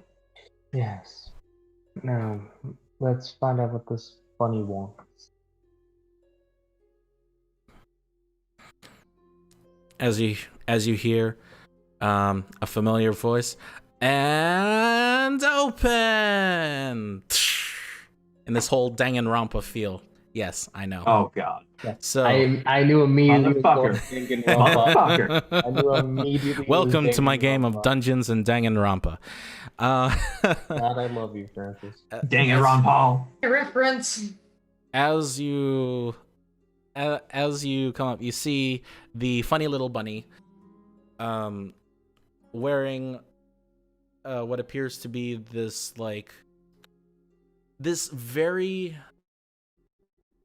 golden plate and red armor, like a little Caesar. If you could give Bunny a Caesar costume for Halloween, this is what he cosplaying. would actually Yes. do. He goes, and you see him holding a little miniature red flag. Goes, "Welcome everybody," and he like wiggles his tail a little bit. Like someone stabbed him in the back. Welcome to the Paragon Games Killing Edition. Time for the roundup. And he waves his little toy flag at you. That's about like the size of a toothpick. And all of a sudden, everyone's colors begin to flash in this like Wheel of Fortune like rollout. Dun dun dun dun dun dun dun dun dun. As you can see, for the first game, we have red team, we have the red team, which is Libby, Etan, Doctor, and Syrian. Okay then. Next, we have the blue team. We have William. Oh, shoot. Fuck me. I messed up. It's Libby, Etan. And you look at another figure that was very silent when you first met him, but now you actually know his name, Imar Fenaris. As Michael, would you like to describe your new character for us? Yep. Yep. Okay, so Amar is, let's see, where is he? He is a full elf. A high elf, unless I chose the wrong thing of a jig. Let me take a quick look. Yeah. A high elf, 7 feet tall, auburn hair that goes just to his shoulders, olive skin, blue eyes, and he has a very reflective set of armor and shield. Okay. So it's Amar, Etan, Libby, and Doctor. Next, we have the blue team. We have William. We have Syrian. We have Kate. And we have Rex. He goes, "Oh gosh, I was hoping he would forget about me." And next, and finally, we have the green team. We have South Forest. We have Lucifer. And we have Demetrius.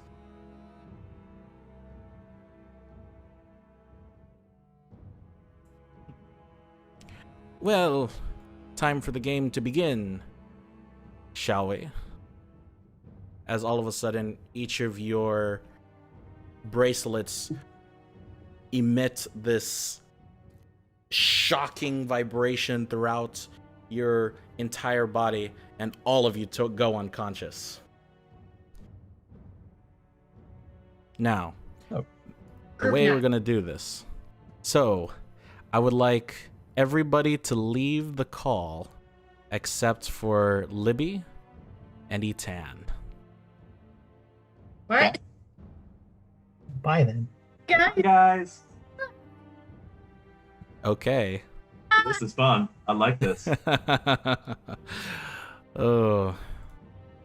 So, you first two. You can't say. I know it looks a little wonky on YouTube, but this is how we're gonna roll it, just for now. So, as you guys come to, the four of you, Michael playing two characters, you wake up and you are awake in the sauna room. The hot water isn't running, the steam isn't on, everything's off. But in front of you, what's different is that there is 2 buttons, one labeled B, and the other labeled C. Or sorry, G. Excuse me. B and G. Yes. G. Welcome, and you can see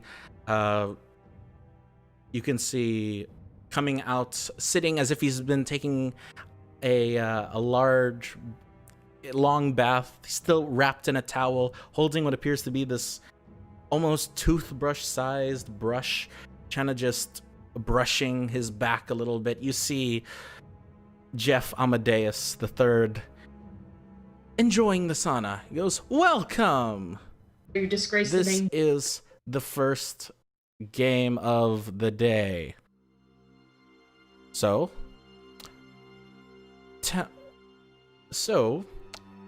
what you have in front of you are 2 buttons.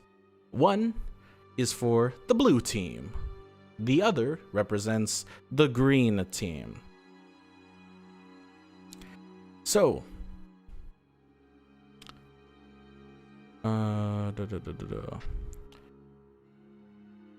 your opposing teams are going to have the same choice, except they are choosing between you and another group.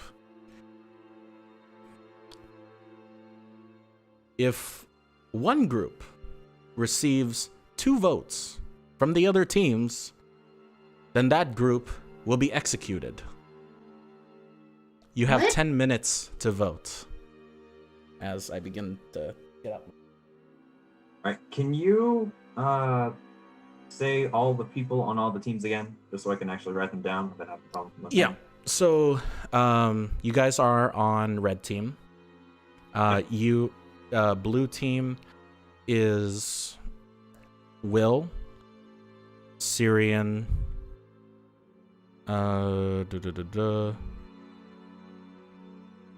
Kate, and Vrex, and G team is Salforest, Lucifer, and Demetrius.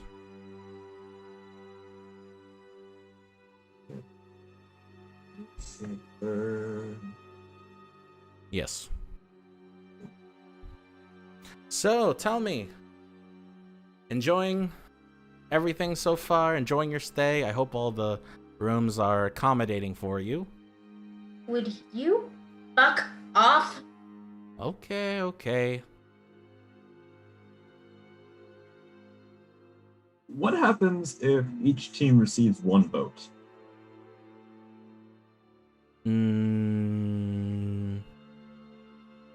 I guess then it would be a tie. Does that mean we all die, or none of us die? Oh, shoot. My camera just died. Oh, shit. No!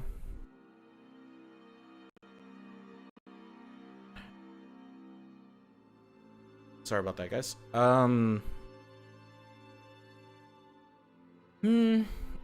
I guess then I wouldn't be able to execute anybody, would I? Is he telling the truth when he says that, or is he just trying to fuck it? Make an insight check. Yeah, that is a natural 20 for Okay. a total of 24 for E10. You look in, and you can see a single strand of hair pop out. Seems a little ticked off that you asked that question. Mm. But that's about it. I guess we gotta decide. I'm going with G. For green. Agreed. Because What about you? And Etan asks Amar. Well, Oh. I think that we should choose No. the green team. Are you certain about that? Why go for the green team? Who's asking that? Doctor, who's with you? they seem like more challenging opponents down the line. Well, look at it this way. If we killed G team, we would only need 3, or we would only have 3 deaths, and 6 of us need to die. But if we kill the other team, then we will have 4, and we only need 2 more. No, it's gonna have to go to G. Because the longer we play this game, the more... I really don't want to play this game a lot longer. I agree. He can now. But I agree. But the 2 of us, we only have people that we care about on one team. And even if that's the team, even if that's the blue team, we would like to have the greatest possible chance to save as many of our friends as we can.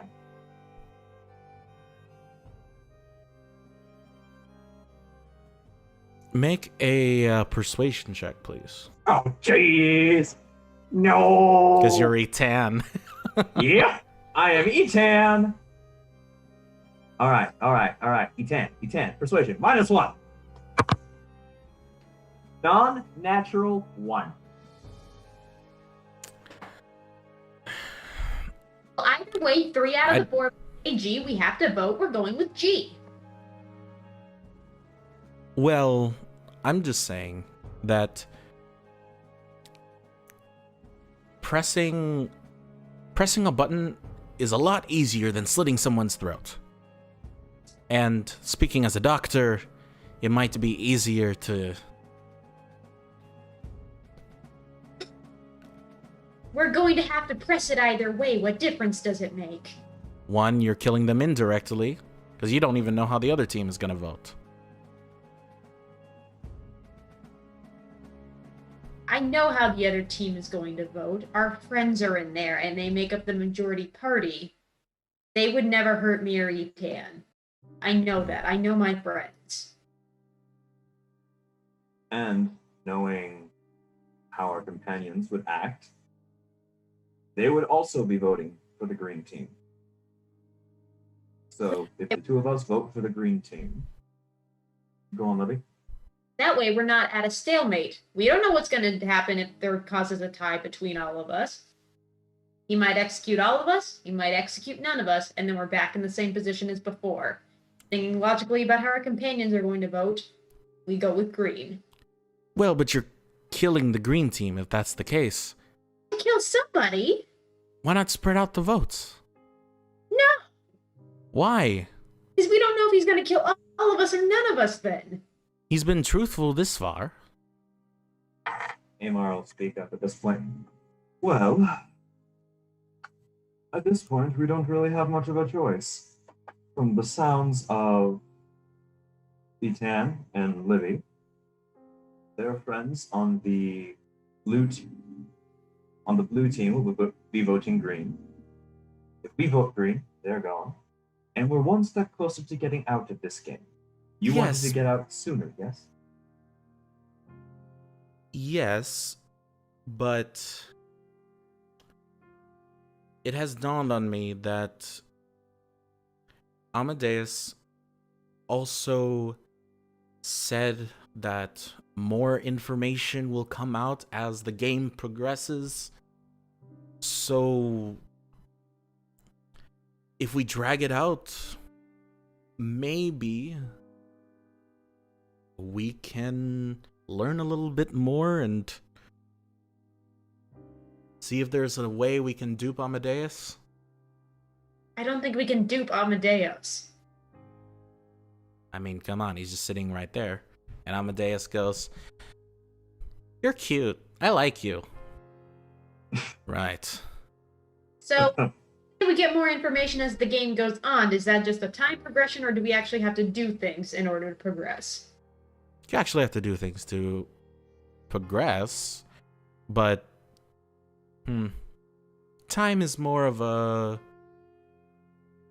Time is not very linear here. Alright. And, out of curiosity, does it matter who presses the button, or a majority of them can press the button? Or is it just one of us can press either button? As long as someone presses a button, then your vote has been casted for the whole team. Very well.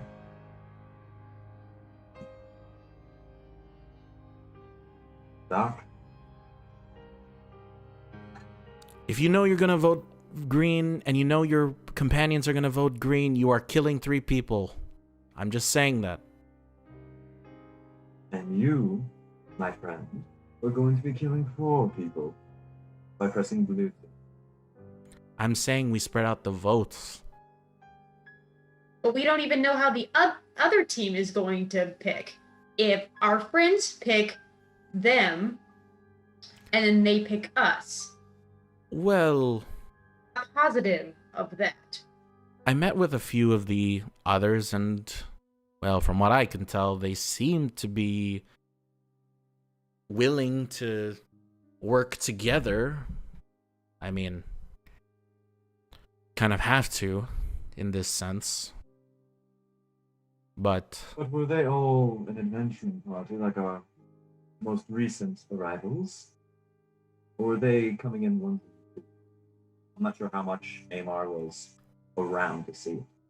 yeah, Imar was probably like the 4th or 5th person to arrive. I'll say that Imar did some social interaction. I would say you do know that some of them, a lot of them are very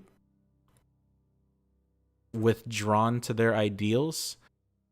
However, they are all in the sense of we need to find a way out, and they all reluctantly agreed to work together somehow.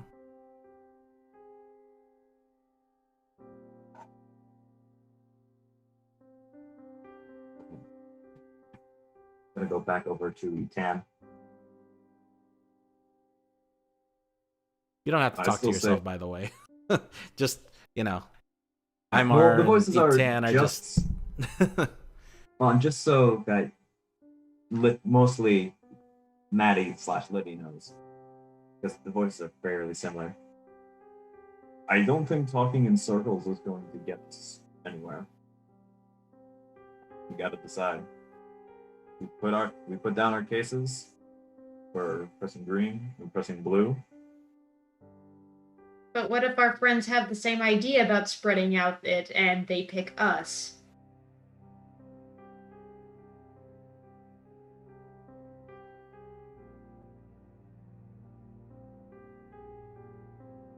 I have faith that Kate won't choose us. Okay.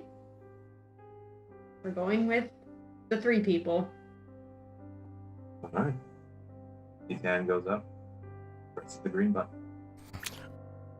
Dun. You see the stand that the button was sitting on all of a sudden shrink in this green similar pattern, and you hear this little announcement go, "Your vote has been decided. You will not remember the past 10 minutes." What? All of a sudden, you hear Dr. Boom, boom, boom, boom. All of you are now unconscious. And now we're going to switch to the other group. So, Nice. Some ice cream, that gave me so much anxiety. let me go ask the... That shit was good. I love that. My heart is beating so fast right now.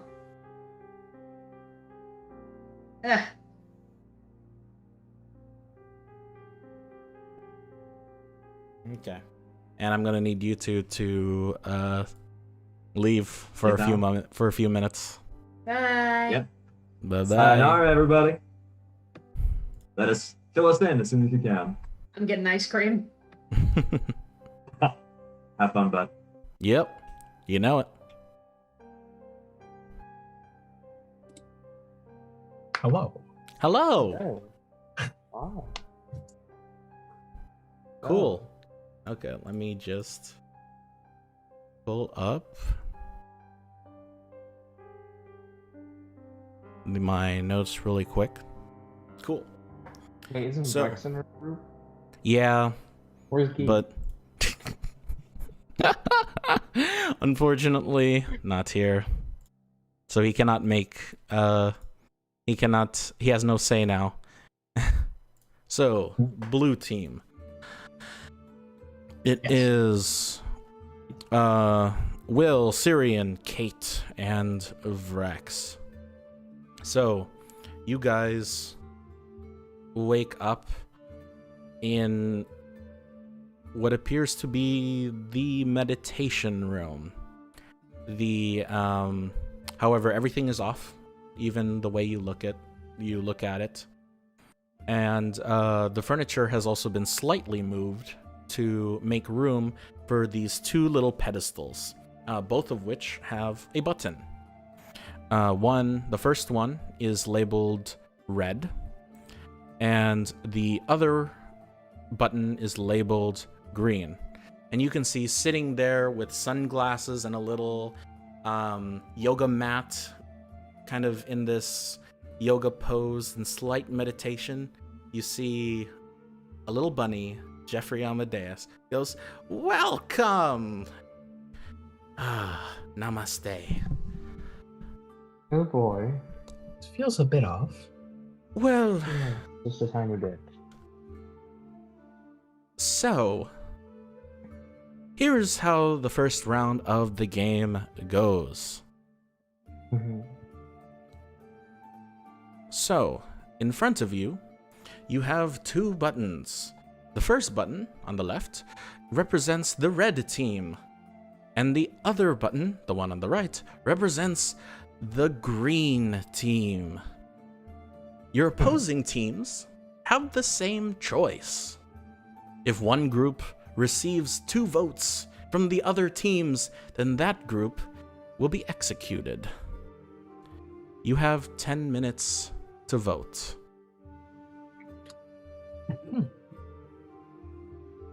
So, what team are we, by the way, Francis? You What are the blue team. Okay. So, My friends, I believe, were on the red team, so I'm gonna have to execute the green team. At least that's what I say. Well, hold on. Rex is gonna roll here. Oh, he rolled a natural 20. That's good. look at Rex. Are we trying to get out of here as fast as we can? Or we're I'd trying... like to. That would be beneficial. Well, I'm not one for really committing murder, Neither am I. but if I'm thinking correctly, our friends in the red team will probably be voting for green team as well. That means we'll be killing 3 people. Yes, but who was in the blue team? We are the blue team. And not blue team, green team. Green How is team. It was us, or it was excuse me. It was Salforest, Lucifer, and Demetrius. Why is it that the majority of the tieflings are in one team? It's a bit rude. No. Jeez, you're not in there, so. I said majority. Although I do like being in this team. It's nice, it's cozy. It's not going to be executed. I mean, I'm being honest here. Well, Yeah, they probably wouldn't vote for blue because, you know, we're in it. So they also probably would have voted green. You probably voted red team, which is your friend. well, just hear me out. Here's an idea. It might sound a little bit crazy, but if I remember correctly, Amadeus said that he would give more information and answer more of our questions the longer the game lasts. And if we spread out the votes, he can't execute any of us. Yes, but here's the thing. We're doing a 50-50 bet here. We're hoping that the other team picked, us. If we pick the red team, their friends are probably going to die. If we pick the green team, they're probably going to die. In other words, our decision will most likely kill one of them.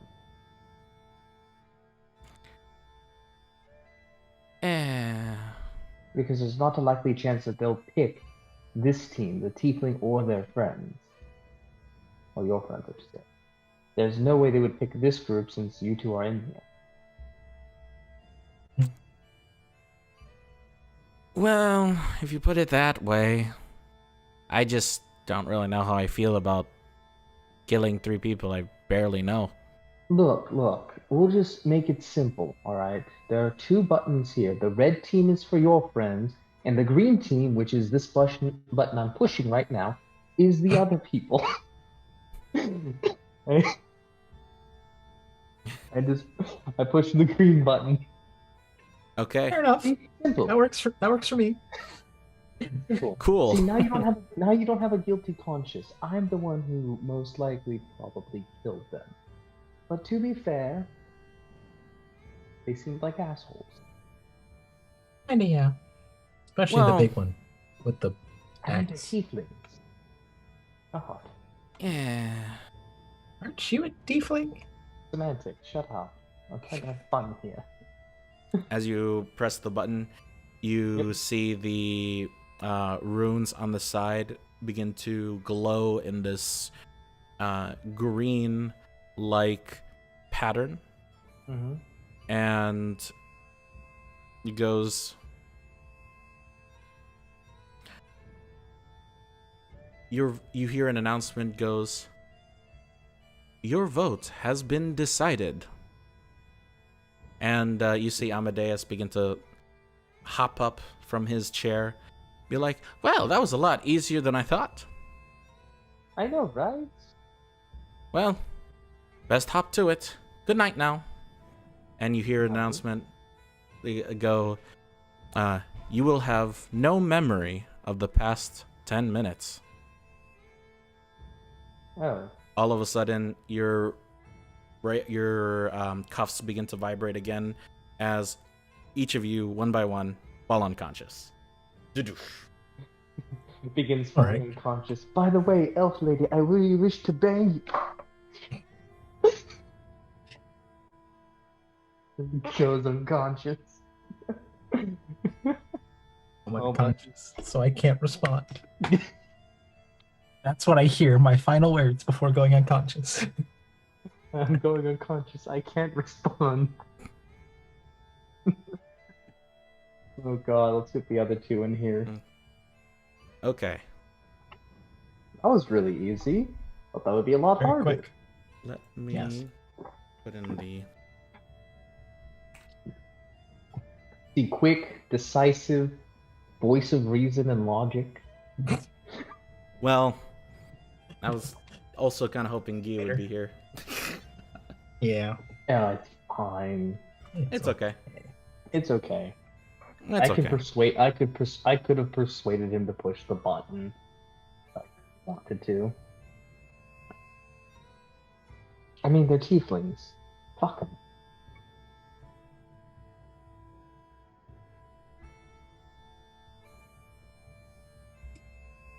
Well then.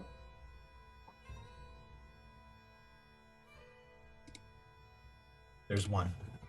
One has returned. Yes, Welcome. one. Welcome. Admit. For some reason, I can't disable that. Oh well, it's fine. That shit was fun. Yeah, ours was really quick. Ours took substantially longer. Oh, it's fine.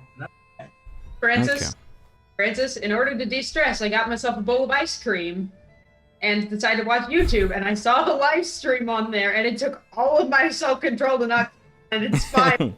That took all, I just want you to know that took all of my self-control. To not watch and see what we did. I'm very happy for you. It's weird splitting the party, but I don't want to be like, yeah, You let's don't split the wanna party metagame it. often. Yeah, I don't want to metagame it, so that's good. Oh, good. Eh.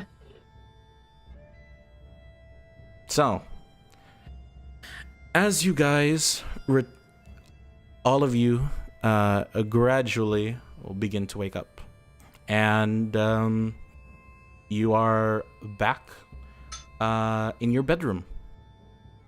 All well, except for Syrian because he slept in his own room. Everybody is back to their normal spots, and as you get around,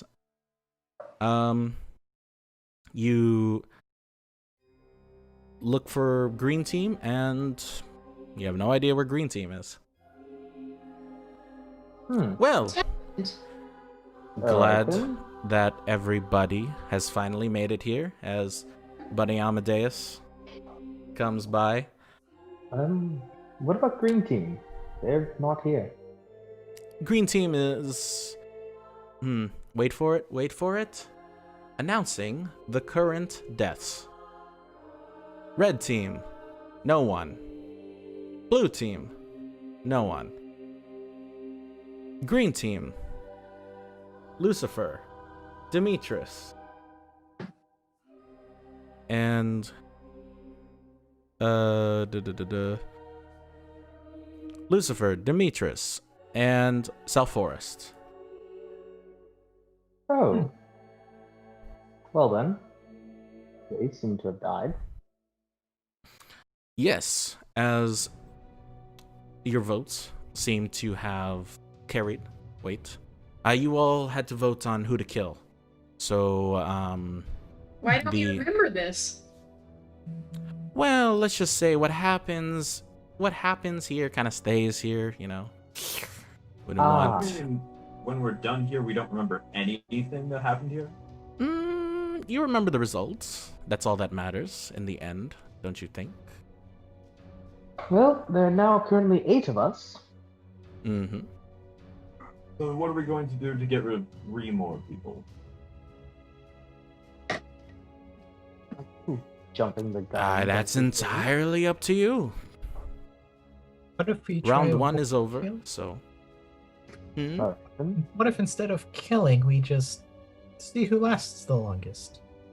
In Isn't that whatever what the these game is about? puzzles- Exactly. There we go. No killing, please. Right. No killing.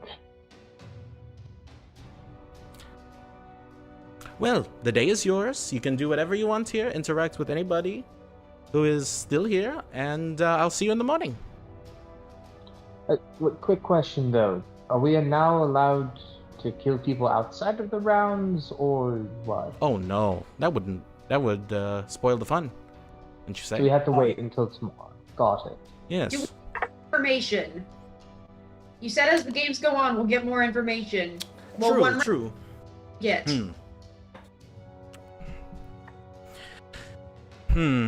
How do I explain it?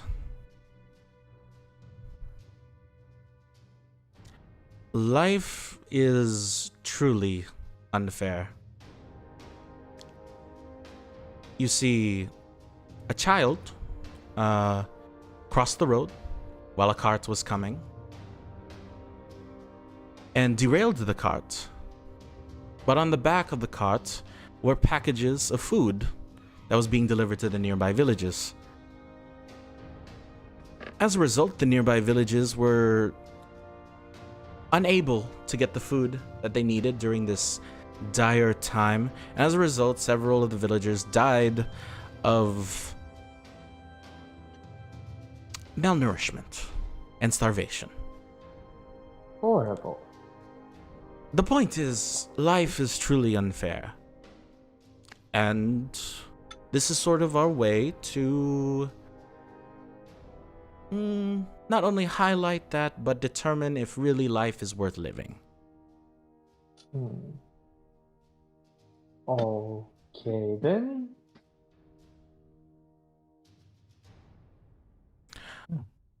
I said I brought you all in from different timelines, and that is correct. Which timelines? I cannot say. You could have asked the 3 people who died. I mean, we're all from the same timeline now. Or Well, those of us who are left. from this timeline, yes. You found my book, I should say, Miss Wizard. What book? The Shattered Millennium. How we got in here in the first place.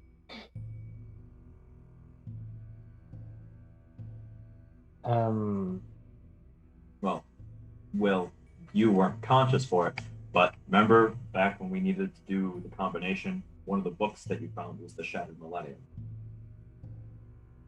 And I'm assuming what shattered was something relating to time. Would I be right in that guess? Perhaps. What do you think? I have no idea what this book is you're talking about. Well, I'm afraid your friend here has a good head on his shoulders, and he can probably explain it to you. But my point is, your time is... There's an infinite amount of worlds. You do one thing, you do the other, you make decisions that greatly affect the world that is around you. For better or for worse. And in these different timelines, there's infinite wars, infinite famine, infinitely good times, infinite times where people are happy and there is no war. My theory is we can get there somehow. So greatly, I'm the one that you should be thanking me for having you play this game. You are shaping the very fabric of reality as the way you say it. When we leave here, will the fabric of reality be different than when we came in?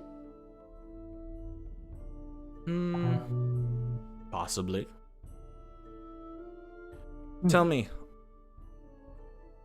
after you leave this place, do you really think the place out there is going to be a better world?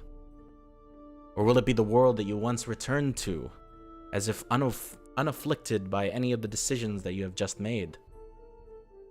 Well, that depends if we remember the decisions. Exactly. So it doesn't really matter. Got it. I pulled you out of time. I didn't pull you out of space. Right. Take, for instance. God damn it. I was just getting into it too. No. Sorry, stream. Hold up. Deactivate, and then activate. There you go. Cool, and I'm back.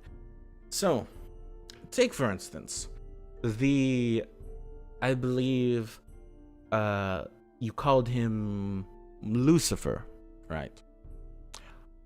He unbeknownst to him, he was let's say, a general in a war. And frankly, nobody really liked him. I didn't like him. His teammates probably didn't like him. But the fact that he is gone from that time period has severely weakened his war. Is it like he never existed?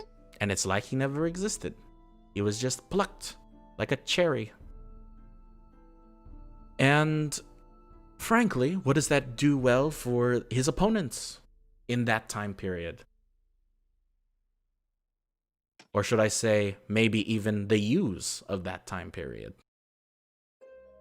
So when he dies, it's like we never existed. In that time period. But Well, I let's mean- just... But let's say, for instance, in that time period, you were fighting against Lucifer in the battleground war that is going on at the time, right? I plucked you all, and you killed him, and you are on the resistance. You win, or you have severely crippled their advances in that time period. And frankly, you have just saved a lot of people. You have saved yourselves, your comrades, and your country. So why were we plucked in here? Did we do something bad?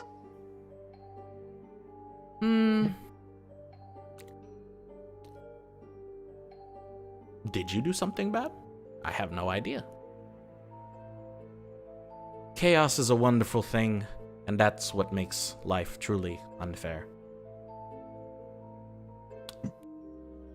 Does that answer most of your questions? For now, I think. At least for myself.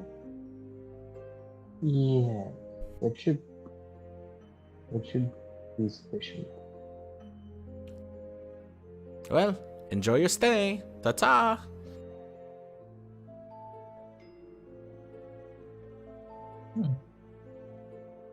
Did we do something bad? I don't think so. We failed to do something good. That's not doing something bad. No, but it could result in something bad happening. Well, he plucked us from time, but not space. So this place exists somewhere.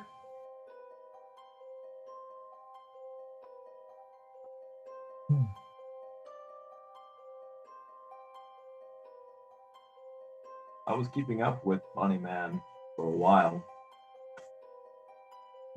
But even I couldn't really keep up with him towards the end. Well, I don't know about you all, but I feel like it'd be a nice time to take a good, relaxing rest. I'm going to the meditation. Okay. And you go to the meditation room. Anything else the rest of you guys would like to do for the night? Rest of the day. Or rest of the day? Gonna explore Or intermission, the first floor. I guess. Okay. I'm going.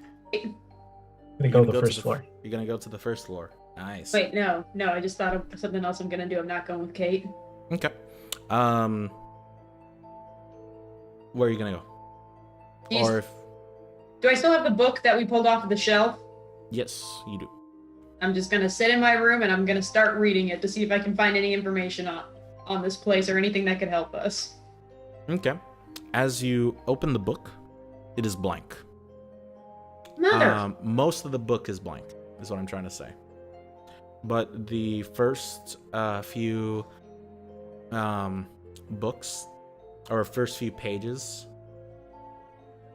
you recognize the names of the green team that was there. Huh. Sorry, green team. It says, Salforus, the folk hero, was mysteriously disappeared from the realm and was never seen to be heard ever again.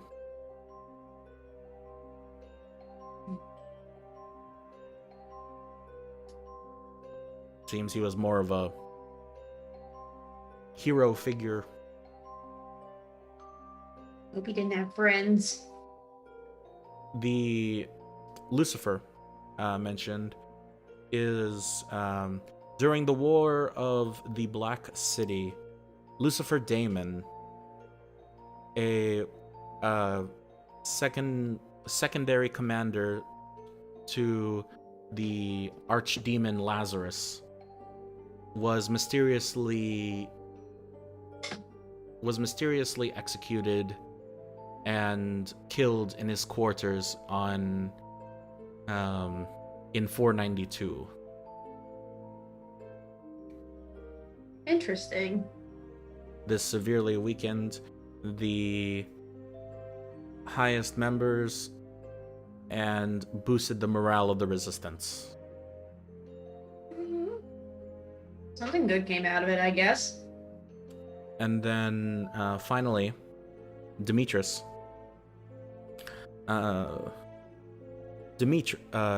Demetrius Everton, Prince of Bel Air, was mysteriously killed and found in a dark alleyway outside the quarters. This drove his wife mad and created a witch hunt in order to find her lover's murderer, wreaking havoc upon the city that surrounded her.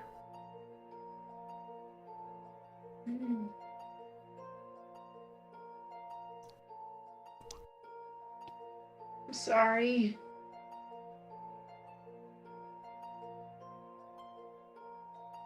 And that's it. That's where the page ended. It appears there are pages yet to be written. Oh no.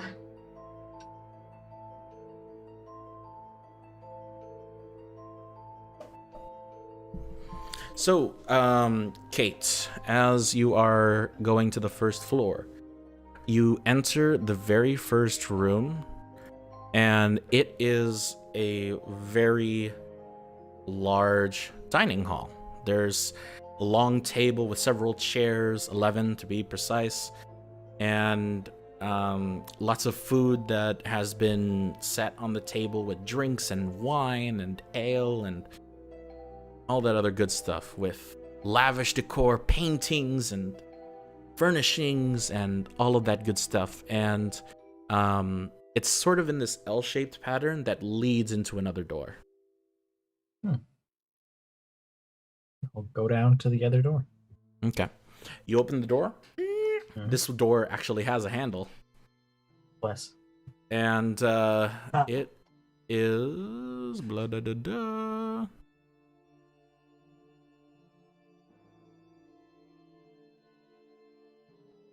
Mm-hmm.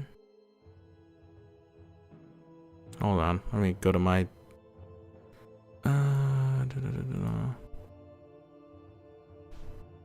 wow, where is my here it is. So the common room that you were in, there's the common room, and then you get into the L-shaped room, which is the dining hall. On the back side, you can see a circular, like, tower-shaped stairway, and it's a library. It is, you just see this never-ending spiral of books, just on and on and on. And that goes to a flat ground at the very bottom. But in the same hallway, before you go down to like the very center of that library, there's another door that goes out to a different area.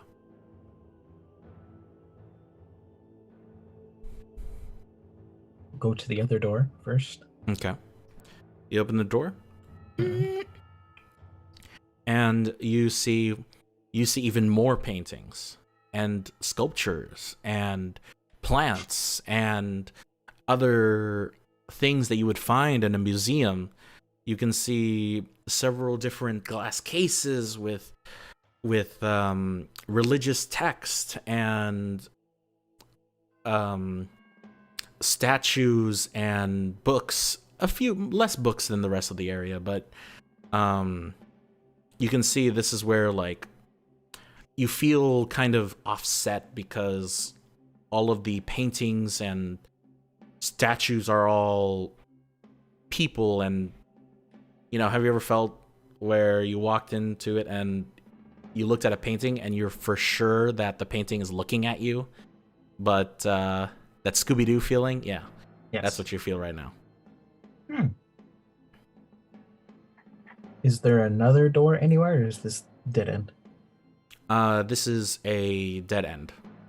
There's another door, but there's like there's a one-way window that looks into what you recognize as the indoor garden.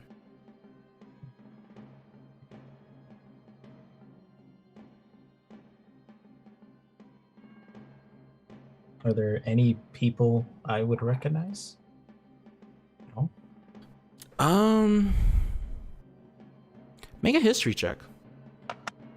Go. History. That's not good. That's a 13. 13. Okay.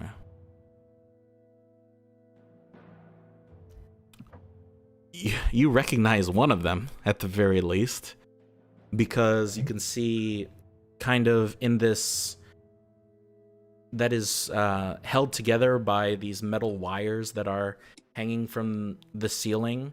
You see looking above this 5-headed hydra, skeletal, all looking down upon the front entrance as to greet you.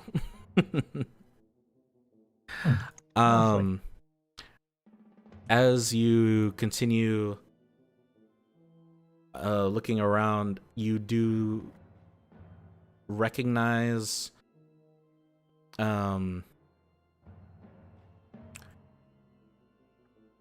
you do recognize a few creatures that you have fought before, at least the ones that are statues. You recognize one of them as a beholder. You recognize another that appears to be a stone giant. You look around and you see devils and fiends and all that sort of stuff. In one of the like cubby rooms that's more of a library compared to art gallery, you see in the center what appears to be a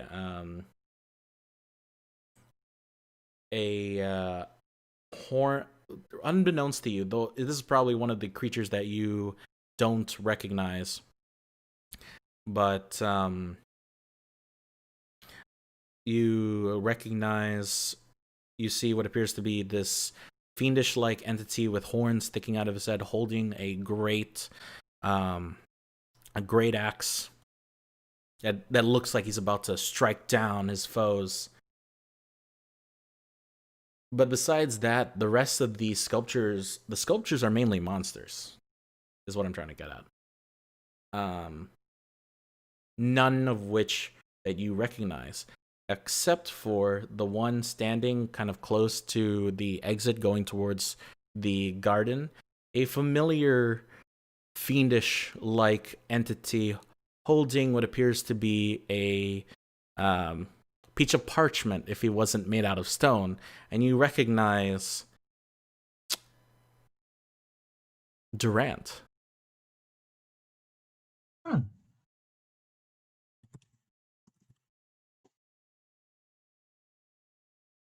Yeah, that's probably the only one you recognize. I'm gonna call out for Amadeus. Joffrey Amadeus III, can you appear? As you see appearing out of nowhere with confetti and bloomers, it looks like he's wearing a blouse, but the blouse is cabbage. I love it. Hmm? You Um, bothered me at a very important time in the day. How are you? oops. You called? I'm all right.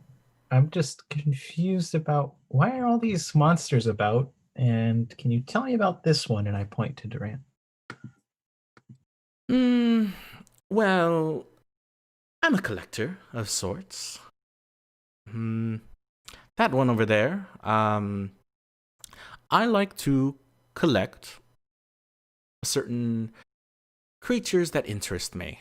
Um, Creatures that have made lasting impacts on several histories and magics and history itself.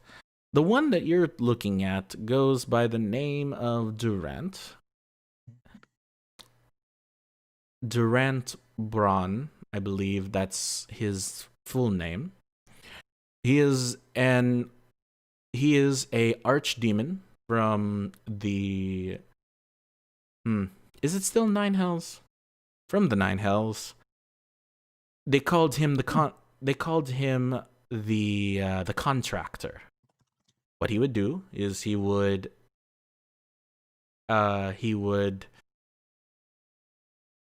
is the he's the demigod of the devil at the crossroads. Patron for warlocks and a few other unfortunate people. Interesting. Frankly, I'm surprised you don't know him. I've met him. Didn't like him. Not a very likable character. Oh no, but he's good to his word. I beat him in a suppose game so. of poker. So you can contact him then, I suppose? Not really. He doesn't like me very much. Oh, that's a shame. Yeah, he's still mad that well, let's just say I took one of his let's just say that I took something that he really enjoyed, and he's very mad at me for it. May I ask what you took?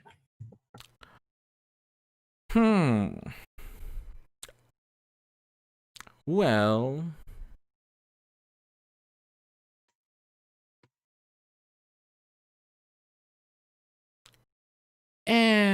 let's just say that let's just say, how ironic would it be if a debt collector was in debt? That would be quite ironic, I suppose. Then you get the picture. Strange. All right. One personal question. Why do you take the form of a bunny? If you don't mind me asking. Oh, baby. Don't you want to ask me some personal questions? Don't you have any carrots to give? Maybe something to flirt with me? Flirt with a bunny. Why not? It's not the You're a first bunny. time. And you're an elf? Yes. That's racist. Okay.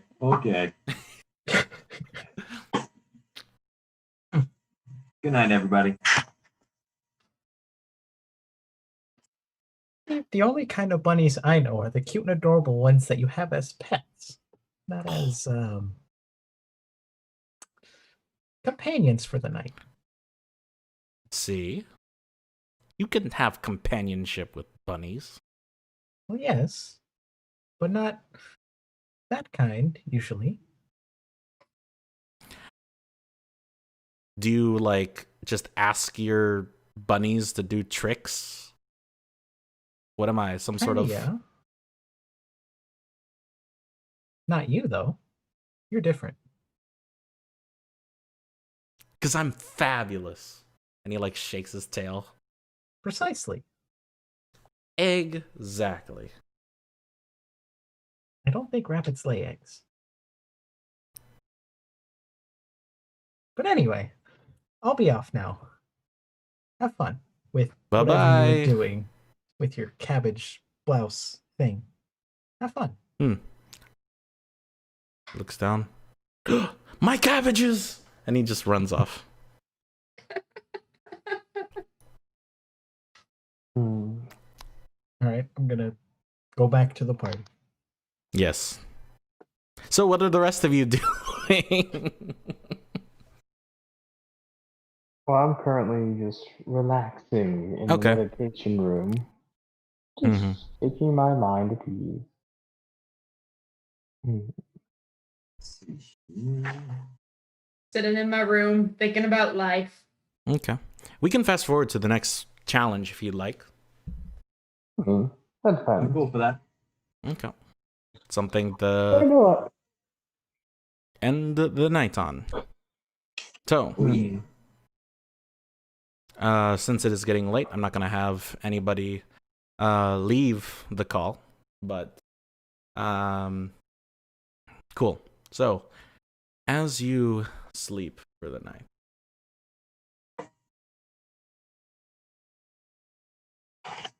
let me bring back the music.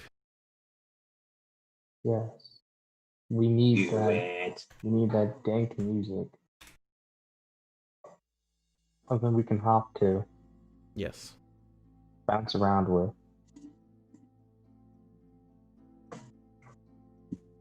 Cool. Oh, come on. Hold up. Hold up.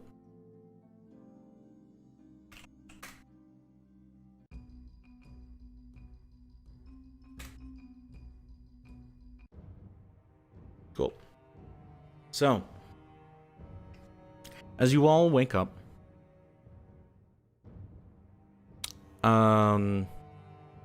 Libby, you are by yourself.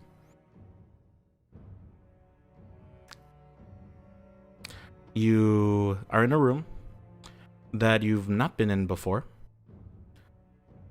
You look at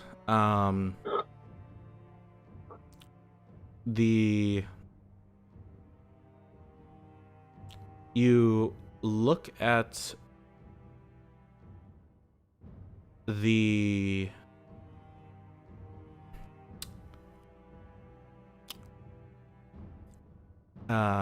you look and gather about your surroundings, and you see what appears to be like a lot of very weird panels with several different knobs and lights and switches of some sorts. Hello? And you look and you see the panels begin to open and revealing a light source into this hidden room. As you look into the where the panels are coming from, you open and you can see that this is like you can see the letters that yell out incinerator. Oh, And as you look in closer, you see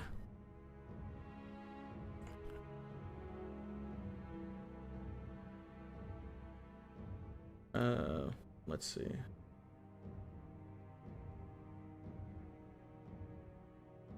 Hold up.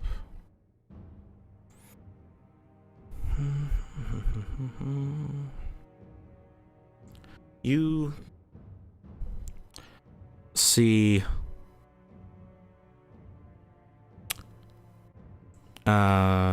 Kate, Vrex, Syrian, and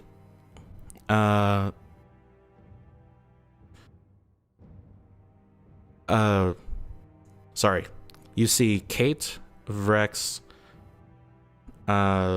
Syrian, and Doc. That's 4, right? Yes. Yeah. Okay.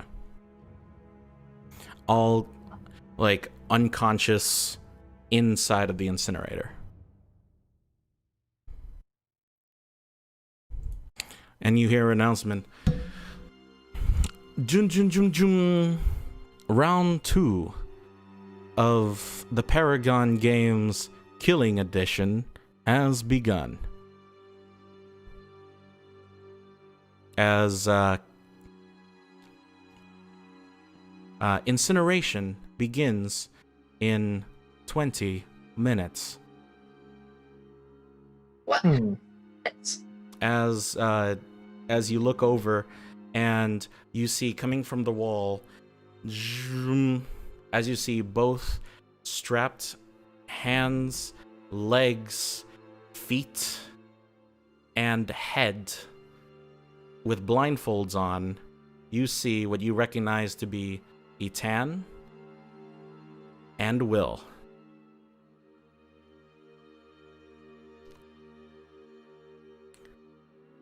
He goes, well, you hear Amadeus come out and say, well, looks like you got the short end of the stick here, kid. Let's see what happens, shall we? What do I do? So, he hops over, and he hops on what appears to be like a little pressure plate, and it pressures. And all of a sudden, you see this little contraption. You see these 2 contraptions pop up. They, like pedestals, they stand up and then begin to fold backwards, revealing what appears to be this long-barreled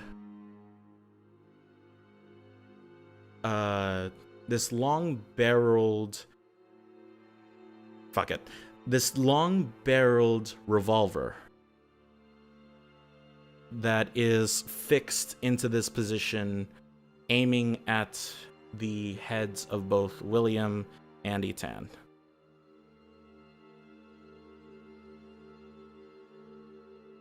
He goes, well, let's play a game of cat and mouse, shall we? So, in 20 minutes, the incinerator will turn on, and everybody in that incinerator will die.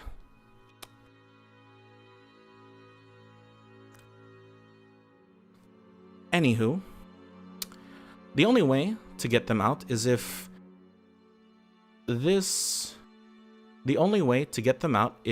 you fire from this gun.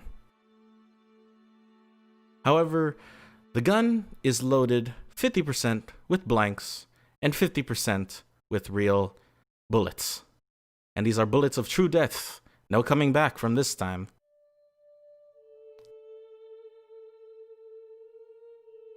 Once someone in here dies, will the game be over? Well, I just need you to fire twice. They have a 50% chance of living and a 50% chance of dying.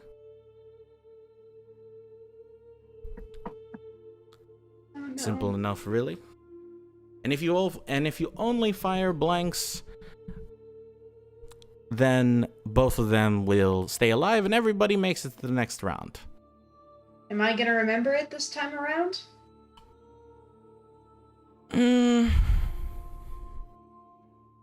Probably not. So I won't remember killing my best friend if I do. To put it frankly. You're a fucking dick, you know that? Well, I've been called many things.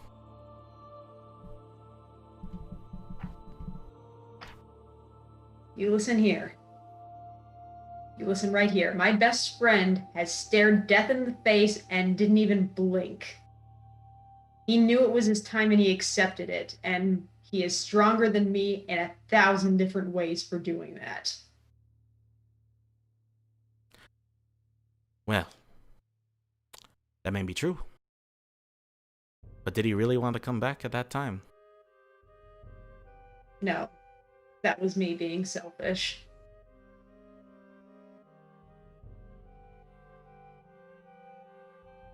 Just gonna... Come on. You have a 50% chance of him living. What's the worst that can happen? Well, the worst case scenario is 20 minutes gone by, you didn't pull a trigger, everybody dies, except you. And then you have to go out there and live with what you did. Because you didn't act, I don't have to clear your memory. And Will, he's one of the coolest people I've ever met. He's one of the first people that really accepted me, one of the first people that felt like a friend outside of Etan, and for that I'm eternally grateful, and he's never shown any fear of death either. We went down in battle, and I thought he was gone, and all I could think was, man, what a way to go. So...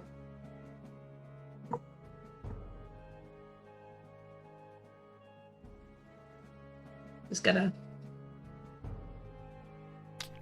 whisper over to Will, thanks for being so kind to me. I really appreciated it. And then just gonna go over to Etan and whisper, this is the end. I'm glad to be here with you, and I'm glad you're here with me. I'm sorry for so much shit I put you through when we were younger. But I think if you were in my shoes, you would do the same. And just gonna cover my eyes and just... Okay.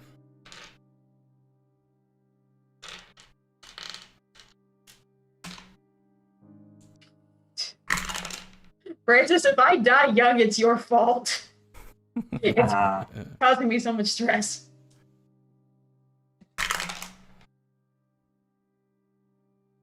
Think you're probably about to kill the two people you care most. Yep. No pressure. It Yep, could be no pressure. worse. It could be You- worse. Heartless thing.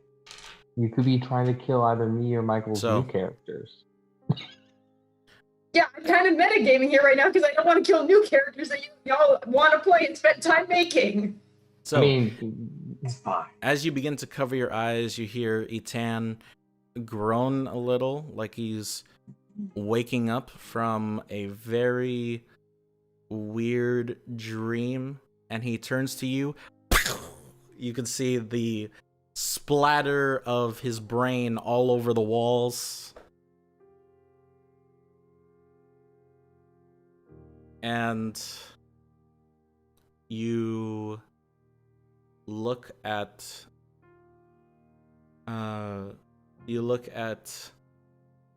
Will begin to prep your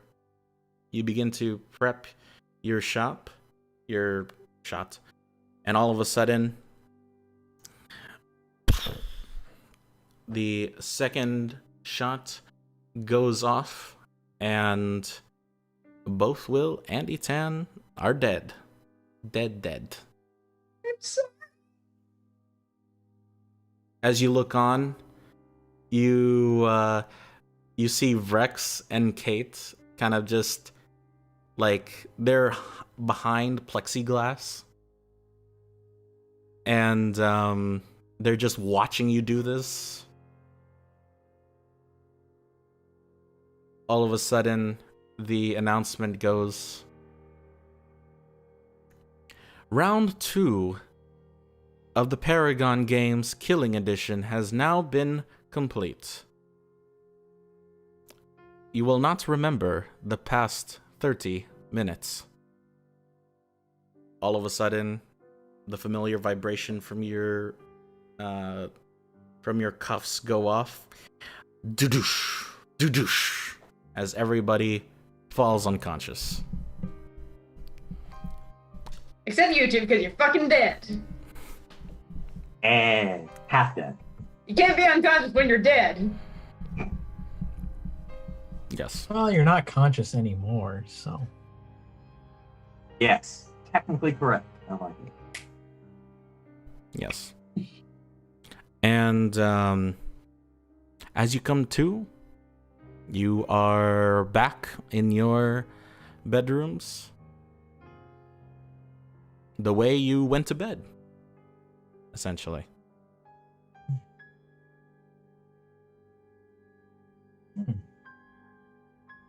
Well, what happened this time?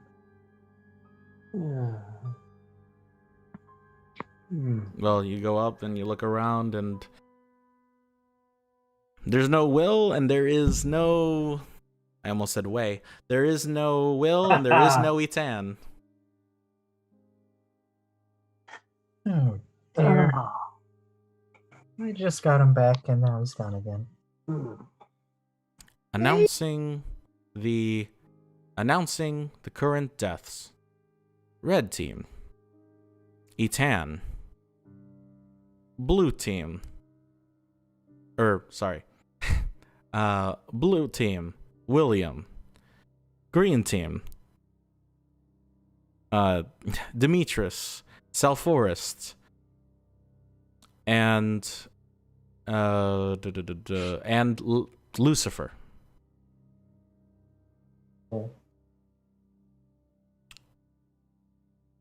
Kate, can I have a hug? Yes. How should we kill this bunny? And I pull her in. How do we kill this bunny? Kate, I don't know if we can. Incineration?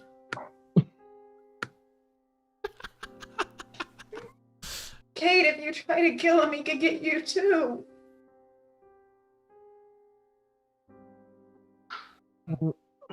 That's not. Not wrong. Kate, please, I don't want to lose another person. Hey. Right, for you, I won't. I won't.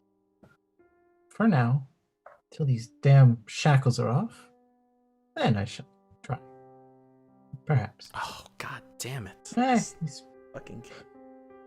probably listening in, so probably not. I'll try to stick around for your sake. Lady Kate, I have a question for you. You have a question for me? I overheard you say that you just got him back. Yes. Who? I thought Will was dead, and then he appeared back, unconscious, but alive, and then he died again. No. Apologies, it's... Seeing not unconscious so much is a little jarring, if I'm right. And this one just lost her best friend / kind of big brother figure, so if you don't mind, we're gonna go into a private room and have a powwow. I take her into one of the bedrooms. And I walk out of my room. I guess I see them go by. And It's a bit awkward, I'll admit that. Where are you headed off to? Well, I've been through the sauna room and the meditation room, but I feel like it's time I have some of my own questions answered. I'm going to just walk over to the sauna, but of course I'm going to do it in the most appropriate way befitting a bunny. Oh, how appropriate are you talking about? Oh, don't worry. It'll be fun.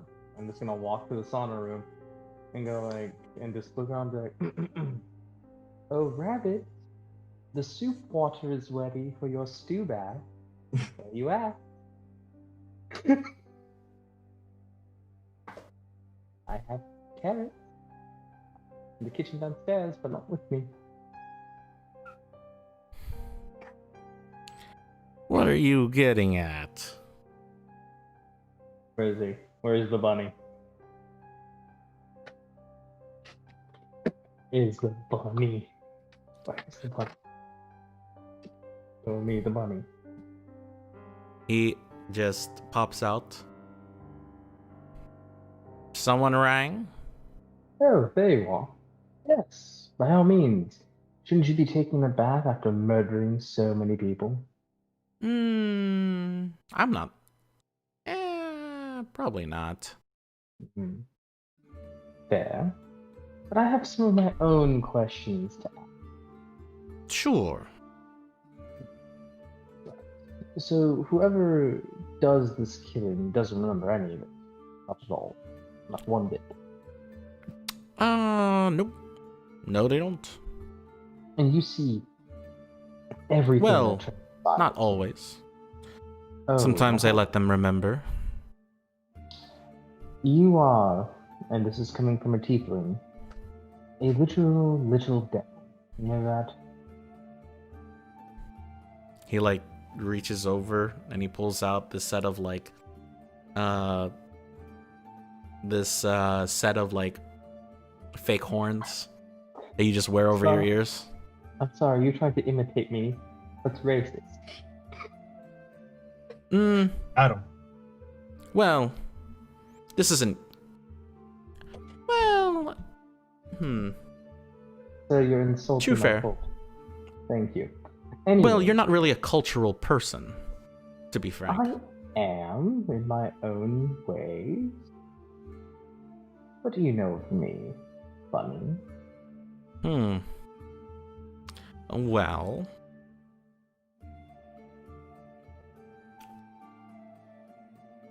I know what you've been doing since you got here.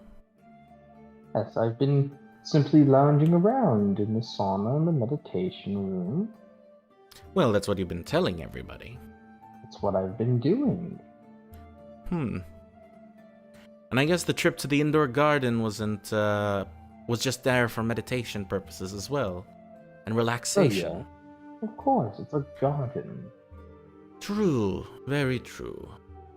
Though, my question is, why would a garden be filled with poison?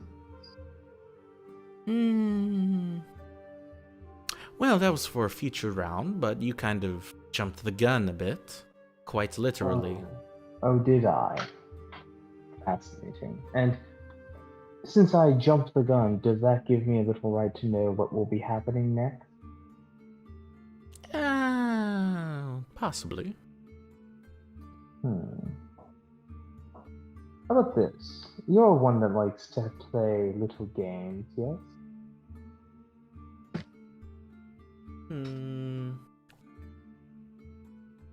Why, do you want to play chess? No. What I was thinking was, we make a little bet. A bet? Sure. How will I get it off your corpse? Well, that's for you to figure out, not me. Touché. But here's the bet then. If the next round, or future rounds if need be, delve with poison, i.e. we have to convince someone to drink it or say that they're being the evil one who's going to poison someone in the group, I'll bet that I can persuade everyone to kill Doc. Oh, I already have a feeling that everyone's gonna try to kill Doc. That's not to be seen, considering that both he and I have not spent the most ample amount of time with people. True, but just call it a bunny's intuition. Oh yes, your lucky rabbit's foot is just telling you what's going to happen. Ah, yes, my third rabbit's foot. Right. I'm just saying that if I can convince them to kill Doc, if this round goes with poison, then how about, what do you have to give in exchange?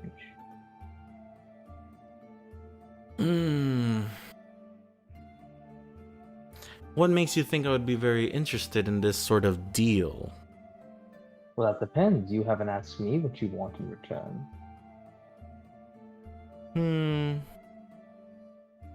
I like a little bit of mayhem here and there.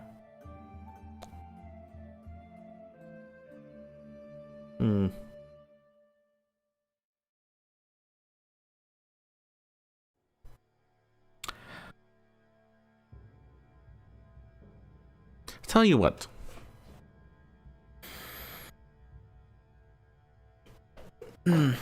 since I have a figment of my intuition telling me that you are going to making this deal to assist the rest of your party. I guess the people you are spending the most time with since getting here.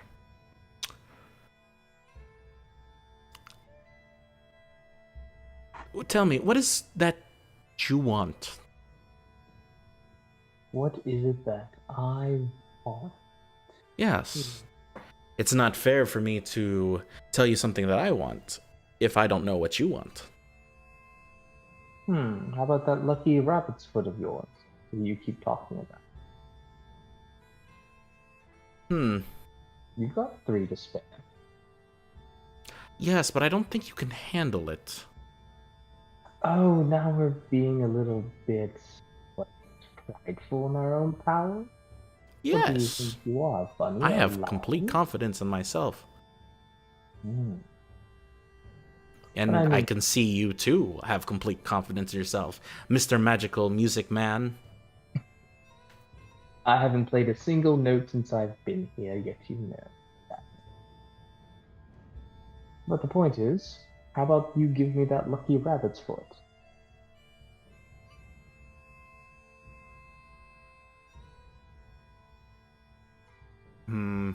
What do you have that I would want? That depends. What do you want? I don't really want anything from that material that you could just give me. I mean, I live here. Yes, but getting everything you want is just so boring, isn't it? Frankly. And what do you think that I want? Well, you enjoy games of a wide variety.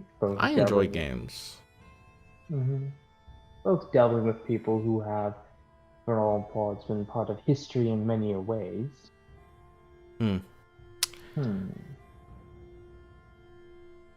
But, seeing as you don't care if you strip demons and devils from their own history or timeline, then let us see, what would be befitting of a game master like you? I have an idea. Now we're just hemming all the time. I will give you I have a proposition for you. So fun. Do you really care about this? Are you really wanting to kill Doc because you want to kill Doc, or you're planning to kill somebody else? Oh no, out of everyone in this group, the one I hate the most is Doc. He followed the same plan as me. Go and find poison in the forest. That's rude. I did first. True. I saw it. The game did go by pretty fast, now that I think about it. Honestly, I expected a few more rounds, to be perfectly frank. How about this? I'll give you something you want. In exchange, I will give you life, and I will give you death. I will give you a benefit, a lifeline, and I will throw in another. If you decide to take this deal, I'll give you the I will give you the boon, that the rabbit's foot that you are looking for. But in exchange, I will try to make some things a bit more interesting. How about that? So basically, you're saying you'll make the game interesting for me in general. And if I pull through it in the way I wish to, I get your lucky rabbit's foot boon. Well, it's more of an upfront deal than that. And in what way are you trying to persuade this deal? In what way will you change the game? Could be anything. Could be another player. Could be... It could be I could let Doc know that he should watch his back for a little bit. Well, Even though he's probably thinking it already is. well, that will be pretty simple then. Fine, I'll take this deal of yours. We could also, If you really wish to bet with a demon, Bunny, then by all means, let us try.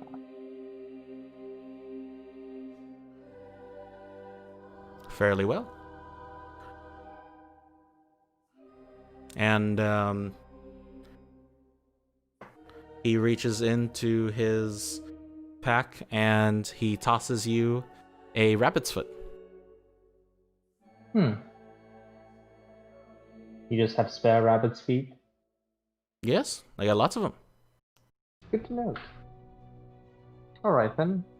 Then let's see how this game goes then, shall we? If we're making things a bit more interesting. Fantastic.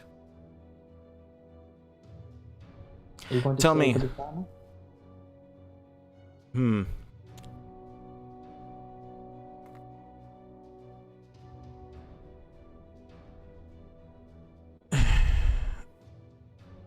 I mentioned a little bit of wibbly wobbly, timey wimey little stuff. Yeah.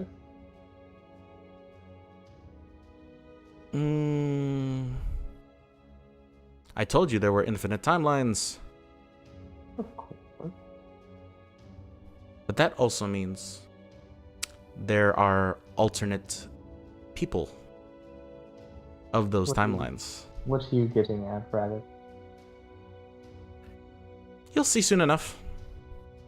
I take pleasure in making this deal, my friend. Well then, let's see how this goes then. You wish to make the game interesting, as do I. And well, I think this deal is going to make it a lot more fun for both of us. Frankly,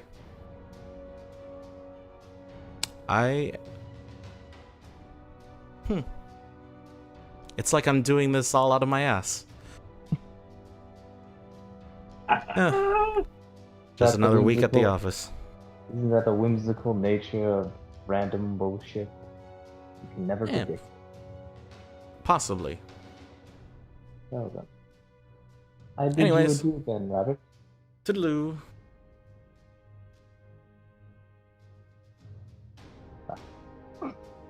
And he just hops off.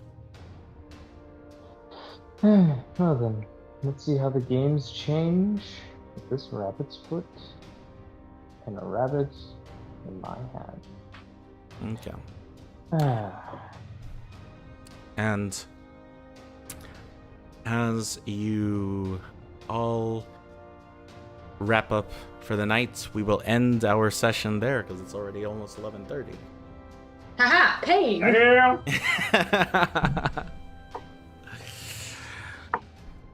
Well, guys, welcome back. Happy 2021. Bro, this is gonna be so much fun.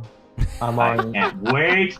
I'm already enjoying the fact how I convinced a rabbit that controls the chaos plane to basically give me his foot. Yes. And in exchange, I just have to make things interesting. He's giving so many like little tidbits of information that I feel like I need to write them down on a bunch of post-it notes and like have like a wall like they do in movies and like connect them with the yarn. But yeah, I see what Yeah. we're with this. It's fun times. Sorry Like for I killing. said. Hey, Fine, I accepted it. listen, I've already accepted that Will died. I already accepted it. You just, you blowing his brains out just kind of sealed the coffin. Eh. It's fine, don't worry. Anyways, yeah, no, this is pretty interesting. Yeah, it was really cool for most of us, but some of us just couldn't keep our heads. I was kind of surprised that you didn't make me roll any persuasion checks to see if I can convince this rabbit to let us do Well, it. That wasn't enticing what? him. Well, I get that. One of the things that I was so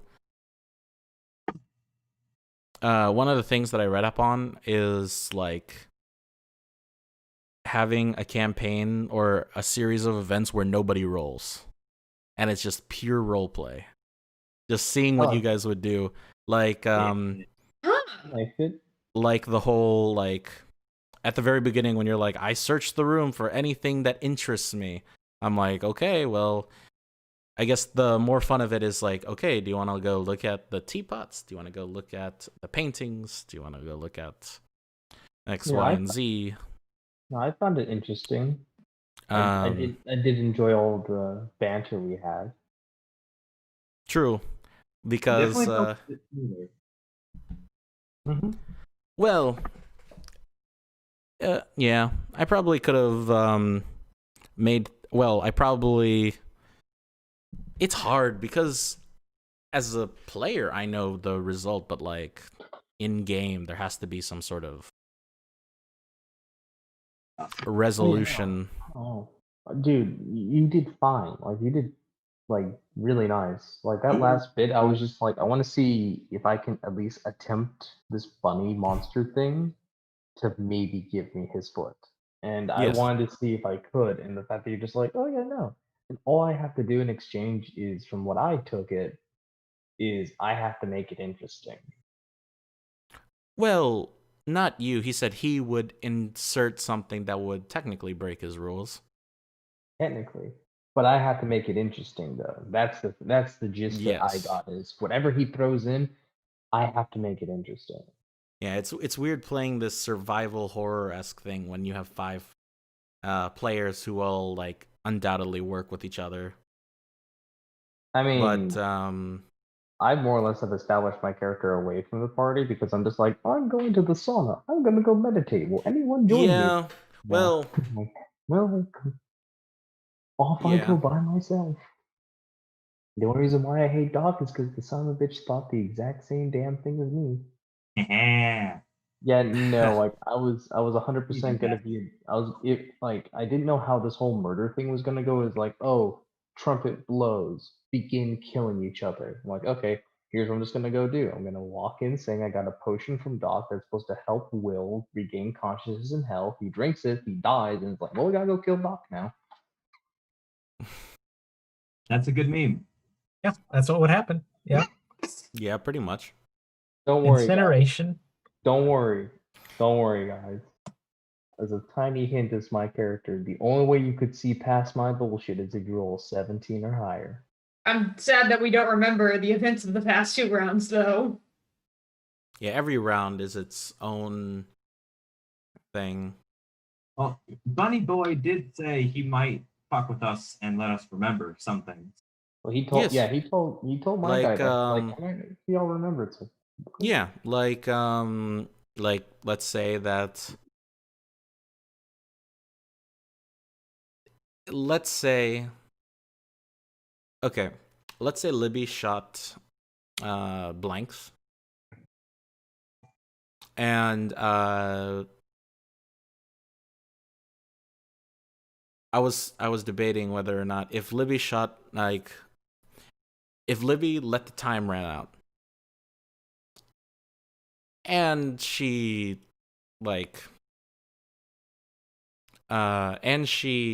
shot blanks, I would have like, hey, you remember this? Ooh, That's a big oof right there. big oof. Yeah, it's a very strange creation that I somehow made. I don't know. I enjoyed it. It's been really fun tonight. Yeah, I had fun. Yeah. Of being stressed out, I have had a lot of fun. from personal experience, stress in D&D makes it a lot more fun. Yeah, my heart was shaking a little bit. Oh yeah. Damn it! I should have split the teams up even more, so you guys had to like. I don't know. It's okay. Coordinated properly. That would have been cool. Oh, But dude, if you would have been like E10 and Will are on the same team, and it's like us are in separate ones, it's like, well, shit, which one do we pick? Which one do we pick? Fuck. Cause, well, yeah, that's true. The thing is, it's if I placed, I was thinking about that, but I originally had that actually. But when I was thinking about it, I realized if Will and Etan are the same thing, Libby will always choose Etan. Sorry, Will, but Libby as a character would always choose Etan. So like, which would fuck up Kate and Rex and your new character, Matt. Syrian. Yeah. Now, thematically, it makes sense. And I didn't want to risk that. And I know that it was kind of like impending. We expected it, but like, you know, it's best way to go out. How the fuck are we gonna explain this to Guy? I mean, to be fair, in all honesty, that scene where it's just like, I don't want to kill people. It's like, well, listen here. It's this button right here that I'm pressing that you don't have to worry about. Yeah. 100% the chaotic neutral party member of just like, I understand this button right here that we probably shouldn't press with that poor group because they're gonna do it. Should never. Oh shit! I pressed it. Well, is that what happened? Pretty much, yeah. Pretty much, Yeah, yeah. Rex- Like yeah, Rex Rex can't do is- anything because he's So Rex. Yeah. So pretty much what happened was like Rex and Kate were like moral dilemma, like mainly just Rex is having a moral dilemma of pressing the button because he's like, I don't want to have a guilty conscience. And my guy, I was just like, well, listen here, it's this button right here, right? If we press this green button, that means the green team is gonna die because there's no possibility that they voted for our team because we have you two. Meaning that when I press this button, like right now, they're gonna die. Yeah. I just pressed it. That's what happened. I'm surprised. Like, I'm surprised that none of y'all like left your room that first night Why? because, I have no reason to be scared. Be perfectly honest. no, not your new character, but like, I'm talking about like everybody else. I was wanting someone else to do it first because I was like, what the fuck is in this place? I don't know if I'm gonna like walk out and then like the creepy mask dude is gonna be like, okay, there, stabby. Yeah, but like, I just found it interesting because you guys didn't. I mean, I'm not expecting that you guys like want to go out and like deliberately interact with all the really like very sus and sketch NPCs that are your opponents that you probably don't want to be attached to because you'll probably kill anyway. But I was thinking like, I was wondering like if I can have like a moral dilemma in this party, and also see if you guys would like explore the accessible areas now because there's it's kind of like I said, very Danganronpa-ish where you have more as the game progresses. There are more places to go to and more things to check out and other stuff to learn. I explored every single room, just like ooh a room, ooh a room, ooh a room. Yeah. I eventually want to make a library trip of my own. Like when you said like there are like 6 buttons, I'm just like, there's no way any one of these buttons will kill me. So fuck it, press the button. Yeah. What happened? And everyone was Like- kind of like waiting for each other to do something. And I was like, okay, I guess we're going to the next session. I'm like, okay, cool. This is fine. Well, no, like whenever everyone was just like on ends, like, oh, what should we do? I'm just like, I have no reason to be scared because the bunny legitimately just said you can't kill each other till like. Which is the point where you shouldn't be scared, Yeah, which is why I was just like, I was just like, fuck it, just walk. Yeah. I was kind of expecting like one of the random NPCs to be like, why aren't you scared? And it's like, I have no reason to be. Like when you guys ask, like, why aren't you scared? It's like, I have no reason to be scared. There's no fear. If they attack me, one, I Yeah. have ways of countering them. Demetrius Two, tried to like talk to you guys and be like, "Hey, we can all like gang up on this buddy," and you guys are like, "No, we're gonna die." like impending doom was across your faces. It was. Yes.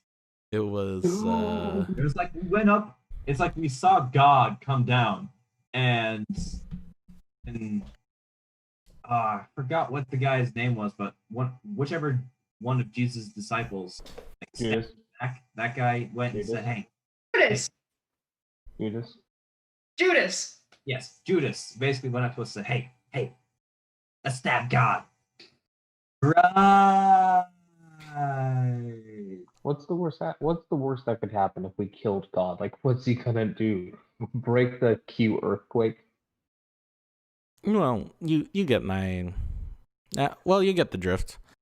Oh yeah, maybe we should have ganged up on him, but at the time I was just like, I would like for at least some of our player characters to make it out alive.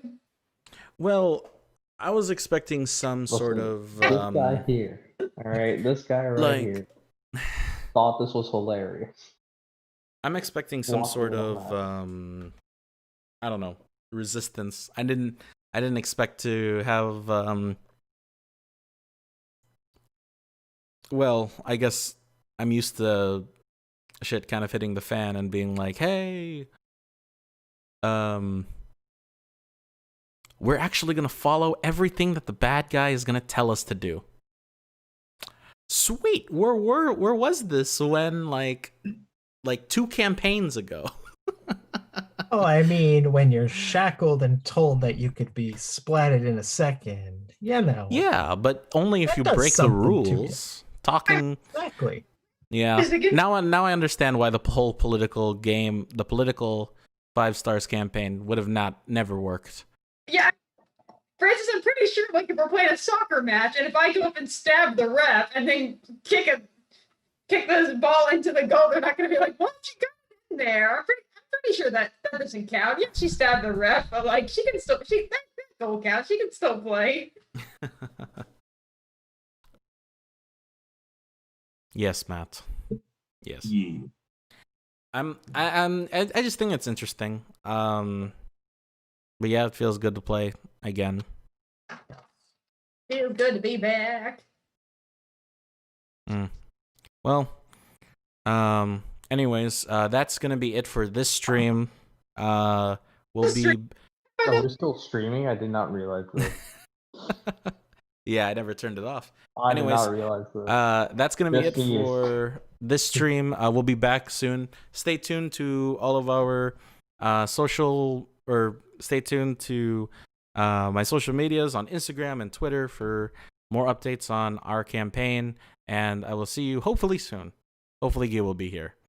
So, okay, bye guys.